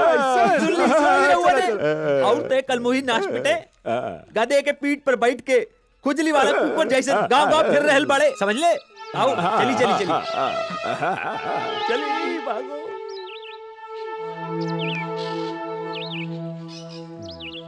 ले साहब मीठ मीठ लस्सी, वो मलाई मार के। यहाँ जी साहब। तोरा नाम कहा? हरिया साहब। कब से काम कर रहल बड़ा? ये कोनो 5-6 साल हो गए हुजूर। तब तो अर्जुन डकैत के बारे में बहुत कुछ जानत हुए। अर्जुन डकैत नाम तो सुन ले है जरूर, कब वो देख ली ना। तोरा तो ठीक से झूठ बोले भी नहीं आवेला। हम अच्छा से जानतानी कि तू अर्जुन डकैत के बारे में बहुत कुछ जानेल। हमरा के ओकर ठिकाने का पता चाहिए। एक काम के खातिर हम तोहरा के निमन पैसा देब। हम बाद में आई।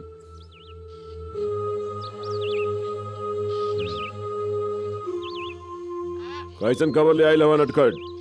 एगो खास खबर लेके आयल बानी बाबू लोहार। एगो अजनबी मनई ढाबे पे आके अर्जुन भैया के बारे में पूछताछ करत रहल।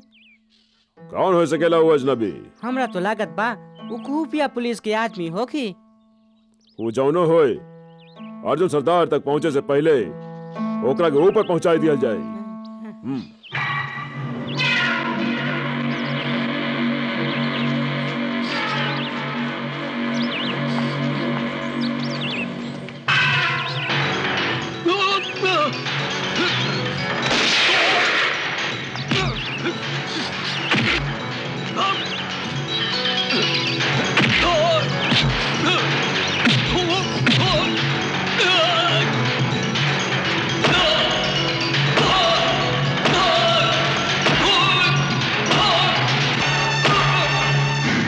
देखा, अगर ते चाहत हवे कि तू जियत रहे ता अपन सरदार अर्जुन डकैत का पता बताई दे। हम अपन जान दे सके नहीं, पर अपने सरदार के साथ है गद्दारी नहीं कर सके नहीं।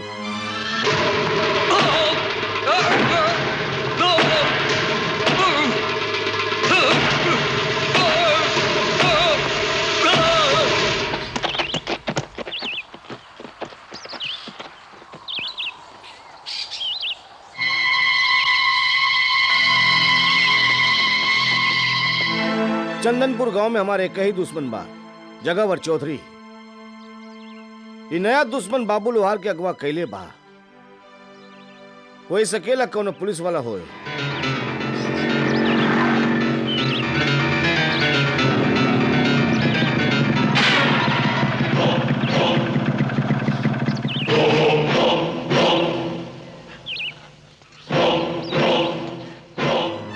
देवा नाम है हमरा। देवा पैसा लेवेला और मौत देवेला। यही खातिर लोग हमरा के मौत के सौदागर कहलन। तो हर जिंदगी के फाइल बंद करे के खातिर पैसा ले चुकल है हम। जिंदगी की कौनो आखिरी इच्छा होवे तब बताई दा। हम वादा करत हई तोहरा के मौत की गोदी में सुलाने से पहले तोहार आखिरी इच्छा जरूर पूरा करब। हम कोनो दिया नहीं जेकरा के तू हथेली से दबाई के बुझाई देबा। अर्जुन पुजारी आग का दरिया हमें जेकरे रास्ता में आवे वाला जल के राख हो जाला।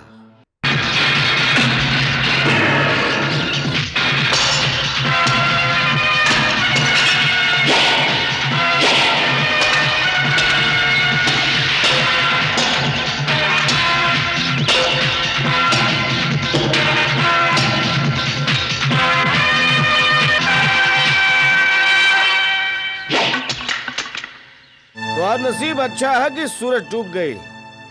सूर्यास्त के बाद ब्राह्मण केहू पे हाथ नहीं उठावेलन। तू चाहता हमार जान ले सकेला। हम वादा करत हई तोरे पे वार नहीं करबे। भीख में मिलल जीत के ताज ना मर्द के सिर पर नीमन लागेला अर्जुन पुजारी। और देवा नपुंसक नहीं है।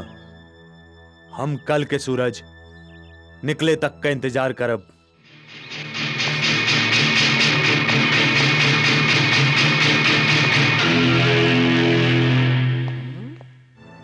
नटखट बरार से जौन अजनबी नौजवान तोहरा से अर्जुन सरदार के बारे में पूछताछ करे रहल, वो ये गांव में कहीं छुपल बा और तोहरा के पता लगावे के बा कि ये भगत कहवा बाऊ। काहे का बात है?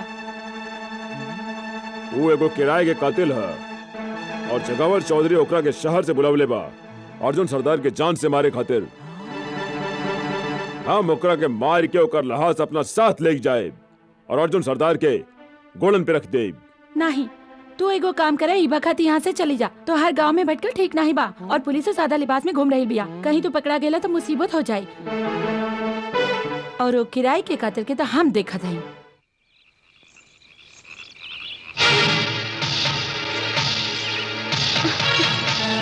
काय खातिर आइल हुआ यहाँ? तो हर सोअल आत्मा की जगावे खातिर और ये बतावे खातिर कि अर्जुन पुजारी के माथे पे डाकू होवे के कलंक लागल बा, बाकी वो डाकू नहीं बा। वो लूट मार के खातिर हथियार नहीं उठावले बा। हमार आत्मा सोई है या जागी, या फिर अर्जुन पुजारी डकैत काहे बनल, ई जाने में हमार कौनो दिलचस्पी नहीं के और ना ही कौनो फर्क पड़ेला। हम एगो पेशेवर कातिल हई, सुपारी लेके खून करब ही हमार पेशा है। जानत हई, और यही खातिर हम तोरे से एगो सौदा करे आयल हई, लेकिन ओकरा से पहले तोरा के अर्जुन पुजारी के बारे में कुछ बतावा चाहत हई। नमस्ते ठाकुर साहब, ई गांव वाला रहुआ के राउर जन्मदिन के बधाई देवे खातिर जमा भइल बाड़न। बोला ठाकुर साहब के जय। ठाकुर साहब का जय। ठाकुर साहब का जय। ठाकुर साहब का ठाकुर साहब, हम आपका लंबी उम्र का प्रार्थना करत हई। आप हम गांवलन पे बहुत उपकार कैली हैं, वो हमनी के भुला नहीं सकेली। अर्जुन, तू तो जानेला कि गांव हमनी के पुरखन का है, यही लिए ई गांव से हमके बहुत प्यार है। ई गांव के लोगन खातिर हमसे जौन भी छोट मोट काम भइल हम कैली है, लेकिन कोनो बड़ा कारनामा नहीं है। लेकिन हम तुम सबसे वादा करते हैं कि हम जब तक जियत रहब, ई गांव का खुशहाली खातिर, ई गांव का तरक्की खातिर हमसे जौन भी बन पड़ी हम जरूर करबे। ठाकुर साहब, ये लिए हम गांव वालन के इच्छा है कि अगले चुनाव में आप अपने गांव से लड़ी। हमने की विश्वास बा कि आप एमएलए बन के ई गांव को उद्धार करबे, जैसन आप लोगों की इच्छा। विक्रम, तू हमार रास्ता काहे रोकले बाड़ा? रजनी, भरल जवानी में तू विधवा हो गईलू, एकरा में तुहार कौन दोष बा? भगवान तोरे साथे बहुत अन्याय कैलन। तू एगो काम कर, रात के हमने के हवेली पे आजा, वहां हम तोहरा के इतना प्यार करब कि तोहार मन खुश हो जाई, और बरसन के जवन तोहार प्यास हुई वो बुझ जाई। एगो विधवा साथे ऐसन बात करत तोरे के लाज आवे की चाहिए। वादा करबू रात के आवे के तो प्यार से जाए दे, नहीं तो जबरदस्ती लूट ले तोहार इज्जत। विक्रम,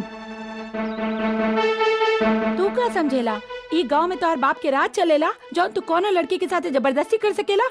खबरदार, दोबारा एकरो और आँखी उठावला ता बहुत बुरा अंजाम होई तोहार। चला रजनी।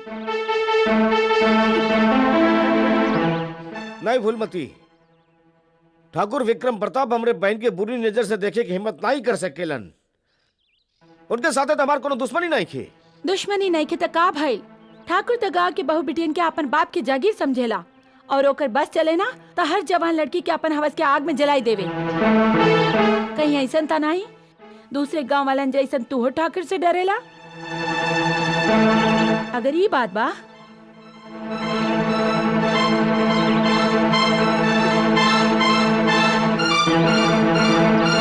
तो ई ला चूड़ी और पहन लाई के, ताकि तोहर बहन के पता लग जाए कि कितना बदनसीब हवे वो, जेकरा तोहरे जैसन कायर भाई मिलल बा।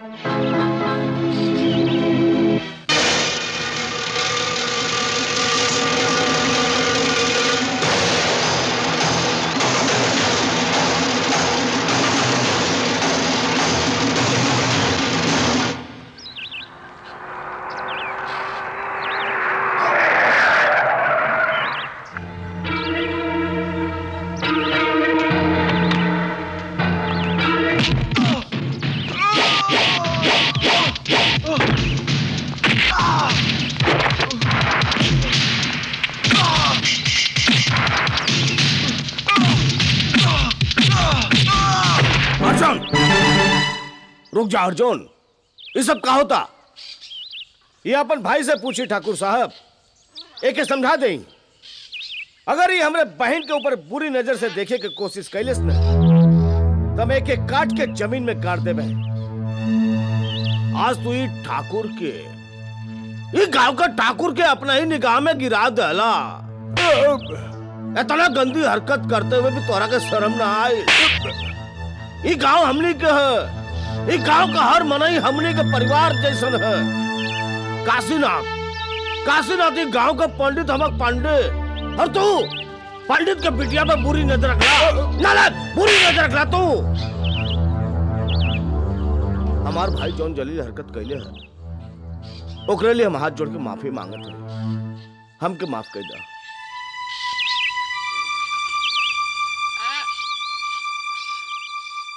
ते ठाकुर साहब के भाई पे हाथ उठावे के हिम्मत कैसे कैला? वो तो गांव के भलाई के बारे में दिन रात सोचत रहेलन। ई कैसे हो सकेला कि उनकर भाई गांव के बहू बेटियन पे बाउर नजर रखे। बाबूजी आप हमरे पे विश्वास रखी, फूलमती अपने अखिए से देखे। सफाई देवे के कोशिश नहीं करा। ठाकुर साहब रजनी के बिटिया जैसन मानेलन। हरिया जब रजनी के छेड़लस तो ओकर अंजाम का भइल। ठाकुर साहब ओकरा के गांव से निकाल देलन। उ एगो महान आदमी हुआ, तो के हमरे साथे चली के उनकरा से माफी मांगे के पड़ी। भैया ऐसा कुछ नहीं कहले हवन पिताजी जी, उनकरा के ठाकुर से माफी मांगे के पड़ी। और बाबूजी, ठाकुर विक्रम हमरा के बहुत बार छेड़ चुकल बाड़न, लेकिन ये बात हम आज तक केहू से ना कहनी। लेकिन आज उनकर इरादा कुछ ज्यादा खतरनाक रहल। अगर फूलमती आज बीच में ना आए तो शायद अगर ये बात है तो हम ठाकुर साहब के लगे जाके विक्रम के शिकायत करब। एकर कोनो जरूरत नहीं बाबूजी। ठाकुर साहब पूरा गांव के सामने हमसे माफी मांग ले।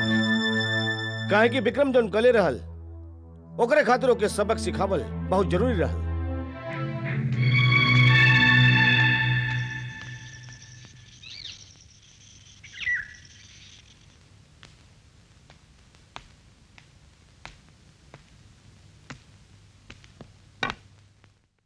आवा अर्जुन, आवा आवा, स्वागतम स्वागतम।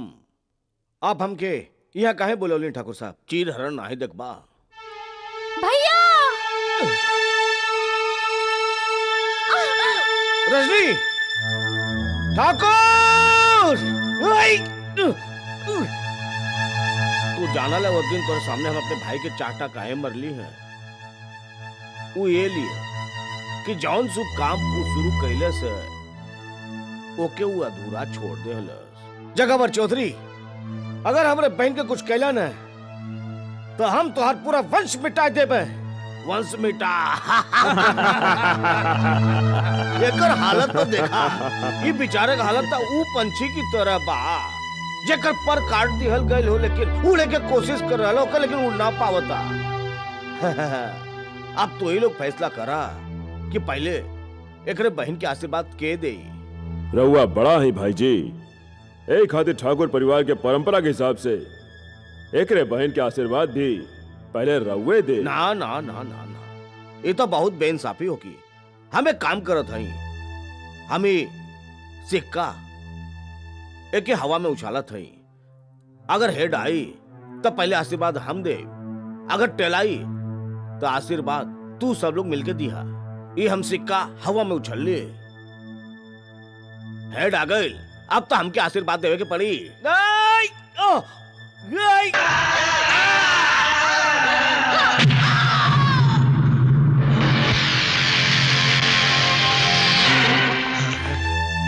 भाई जी, ये तो मर गई।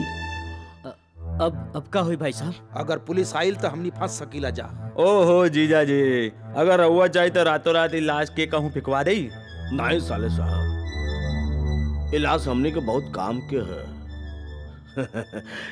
गन्ना जी मालिक। बीरेंद्र जी बड़ भाई जी। गन्ना समझ गए ना? हाँ।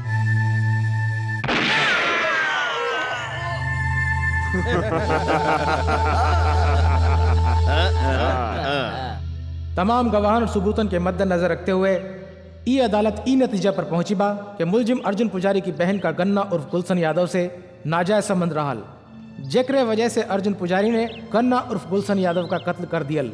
ई अदालत मुलजिम का मुजरिम करार देते हुए ताजीरात हिंद शेर दफा 302 के तहत उम्र कैद की सजा सुनावत बा।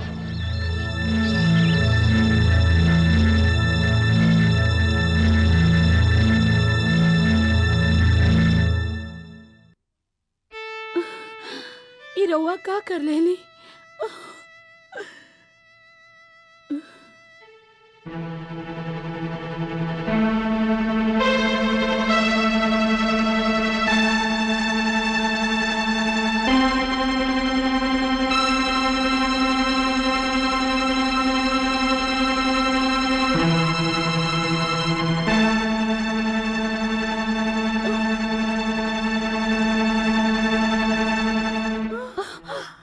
चाचा जी,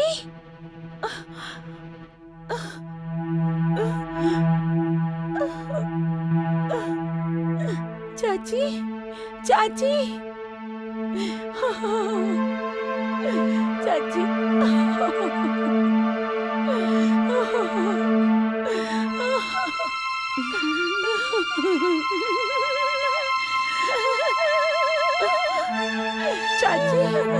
चाची।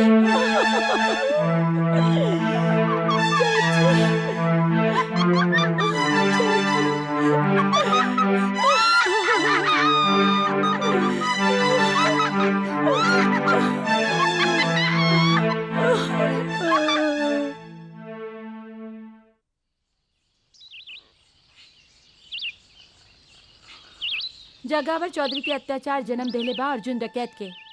ई सब जाने के बाद भी तोहरा की लागत बा कि अर्जुन के मारब सही बा, त हम तोहरा के साथे एगो सौदा करे चाहत हई।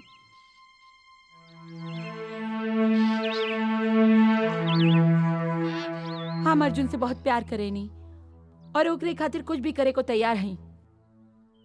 हमरे पास दौलत त नाही, पर औरत के ऊ चीज बा जेकरा के पावे खातिर दुनिया के हर मर्द बेचैन हो जावेला, ओकर इज्जत। और अर्जुन की जिंदगी के खातिर हम अपन इज्जत कुर्बान करे के तैयार हई।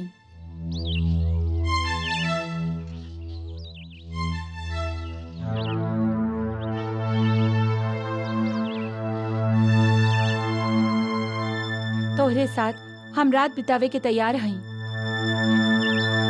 मगर एकरे बदला में तोहरा के कल सुबह सूरज निकले से पहले ई गांव छोड़ के जाए के पड़ी।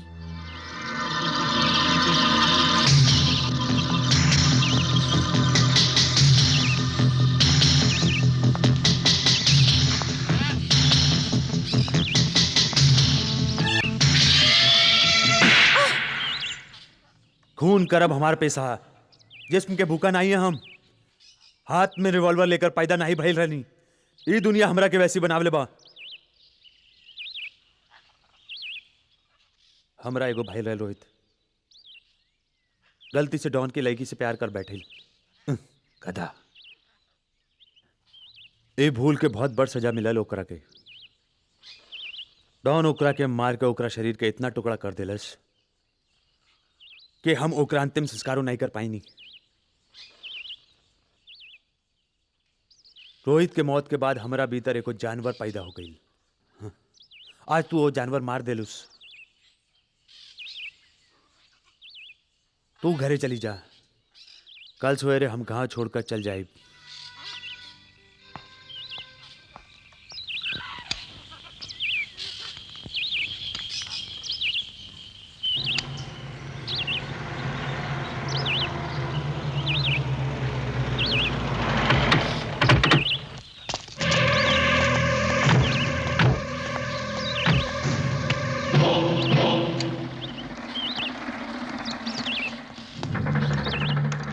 का बात है देवा, कोनो काम रहल तो जगमोहन से कहलवा देले होता।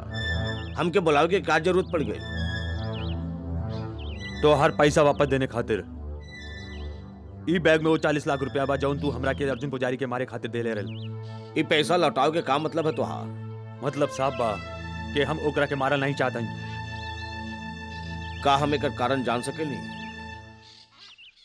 वजह बतावल हम तोहरा के जरूरी नहीं समझनी। लेकिन हम जरूरी समझेली। देवा शायद तू ये भूल रहा हुआ कि तुहार शहर नहीं हमार गांव है। यहाँ बस हमार राज चलेला हमरे इशारा के बिना। तू यहाँ का सड़क भी पार नहीं कर सकेला। बचपन में हमरा के फुटबॉल खेले के बहुत शौक रहल। कहीं ऐसा ना होवे कि तोहरा धमकी सुन के ऊ शौक फिर से जाग जाए। इज्जत के साथ ऊ बैग उठाई के यहाँ से चला जा, नहीं था मजबूरन हमरा के तोरा गर्दन काट के तोरा ही लोगन के संगे फुटबॉल खेले के पड़ी। समझला? ये लौंडा बहुत फुटबॉल कर रहल बा। एक काम कर, फुटबॉल की जगह ही एक लात मार के गोल में डाल दा।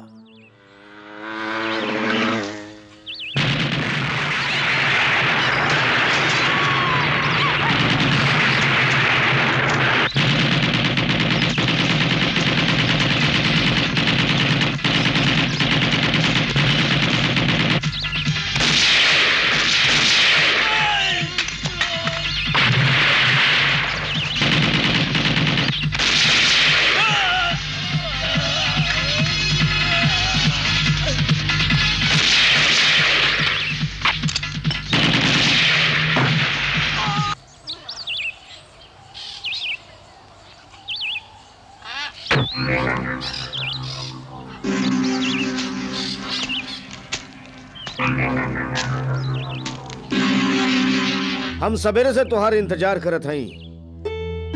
सूरज सर पर आ गई और तू हमरे ठिकाना पे नहीं अला। ये लिए हम खुद तोहरे पास आ गईली। अब अहिनो तोहरे खातिर तोहार जिंदगी के दरवाजा खुलल बा देवा। अगर तोहार हौसला टूट चुकल होखे तो तू हमसे माफी मांग के तू यहाँ से जा सकेला। हौसला तो अब इतना बा कि हम चट्टान के सीना चीर सके नहीं। लेकिन कल जौन देवा तोरा से मिलल रल आज वो मर चुकल बा। तोरे नाम के सुपारी जगार चौधरी के वापस करके हम यहाँ से जा ही रहे हैं। मौत का डर बड़ा बड़ा पहलवानन के नामर्द बने पर मजबूर कर देवेला। अगर यहाँ से जिंदा जायल चाहत हवा तो तोरे लगे दुई रास्ता बा। हमसे मुकाबला कई के हमके जान से मार डाला, या तो अपन हाथ जोड़ के सर झुकाए के हमसे माफी मांगला। ई सर हमेशा ऊपर वाले के आगे झुकेला अर्जुन पुजारी, कौनो इंसान के आगे नहीं।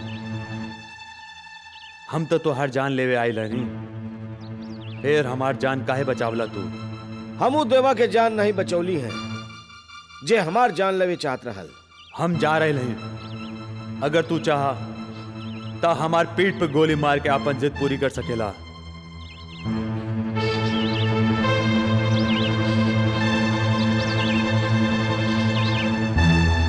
सरदार रवा कहीं तो वहीं एक रात गोली मार दे। नहीं, ये मर्द आदमी है। ये यहां से मौत के डर से नहीं जा रहल बा। ज्यादा एक रखे बड़ भाई जी, हमने लगे एक ही मजबूत हथियार रहल, वो हमनी के हाथ से निकल चुकल बा। देवा हमनी के लोग जो ओकरा के मारे वहाँ गईल रहन उहो नाकाम होई के लौट अइलन। ऐन मौका पे अर्जुन वहाँ पहुँच गईल और वो देवा के बचा लेलस। बड़ भाई जी, हमनी लोगवा जौन देवा पे हमला कैले रहलन ओकरे बाद वो चुप नहीं बैठी। जख्मी शेर जैसन कौनो भी बकत वो हमनी पे हमला कर सकेला। बाजी अब हमनी के हाथ से निकलत जा रहा है भाई साहब। बड़ भाई जी, अब अर्जुन और देवा वो दोनों खत्म करे खातिर अब खुद हमनी के सोचे के पड़ी। इलेक्शन के अंदर हमारा हार हो कि या जीत, ये बात के बात बा। मंत्री बने का सपना साकार करे के लिए ये जगावर चौधरी एक नपुंसक के लेखा अपन आप के बर्बाद होवत नहीं देख सकेला। अब हमारे एक का मकसद है अर्जुन देवा का मौत। अर्जुन के माई के नरक का टिकट दे दा ताकि वो चूहा खुद ब खुद बिल से बाहर निकले और हम एको मौत का बिल्ली बन के एक ही झटका में ओकरा के खाओ निकल जाए। ओम नमः शिवाय, ओम नमः शिवाय, ओम नमः शिवाय। तो सबे हमार पति और हमार बेटिया के सराद खातिर आयल हो ना? हमार बेटा अर्जुन है ना, पूजा के सामान लेवे गइल बा, अभी आवते होई। बैठी बैठी बैठी बैठी बैठी ना, बैठी ना, बैठत है बैठत है। ऊपर वाला कितना निर्दयी हवे, ये बेचारी के सब कुछ छीन के एकरा के जियत लाश बनाई के छोड़ल। काहे ना एकरा के नरक भेज के धरती का बोझ हल्लुक कर दही। आवा तोरा के तोरे बिटवा लगे ले चली। हमरा बेटवा लगे? हाँ हाँ, हम अपने बेटा लगे जाई। हाँ हम बेटा लगे जाई। हाँ तोरा क्या महीने अर्जुन के पास ले जाए। चला आई जा आई जा आई जा। अब ही तो हर बेटवा आवत होई। आई जाए हमार बेटवा। कब ले आई हमार बेटवा? ई देखा आ गई।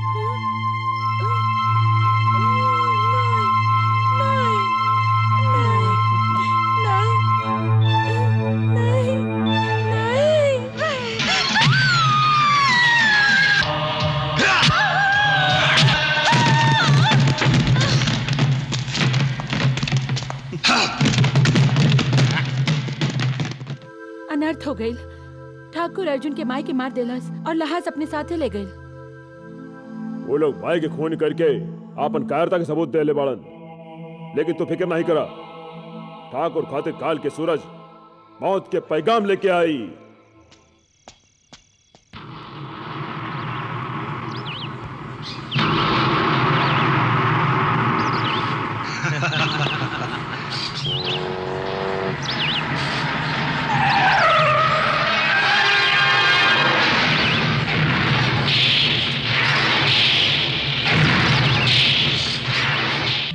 हम तोरा से लड़े नहीं आए जगौर चौधरी।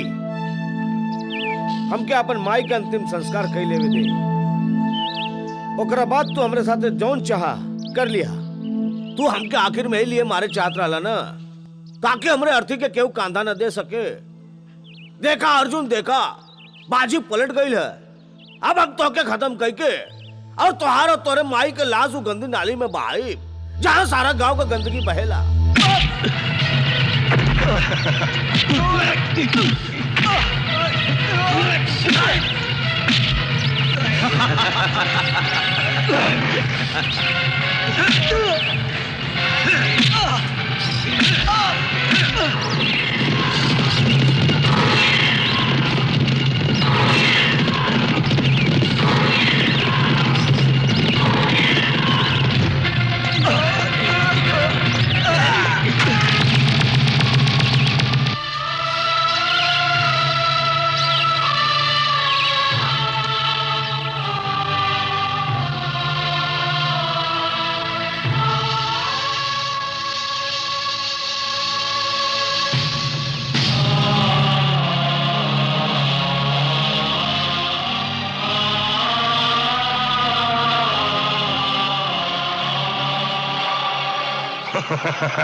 हम कहले रहनी ना अर्जुन पुजारी के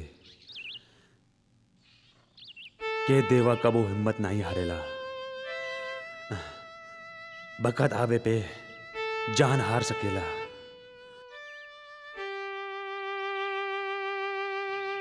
अब जाए के बखत सलाम।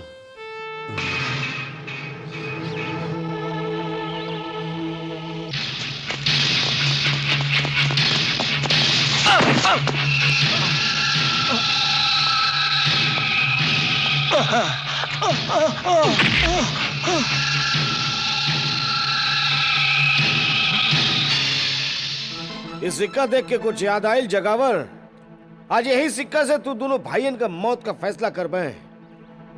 अगर हेड आई तब पहले तू मरबा, ओकरे बाद तुहार भाई। अगर टेल आई तो तुहार भाई जरूर मरी, ओकरे बाद तोहके मारा।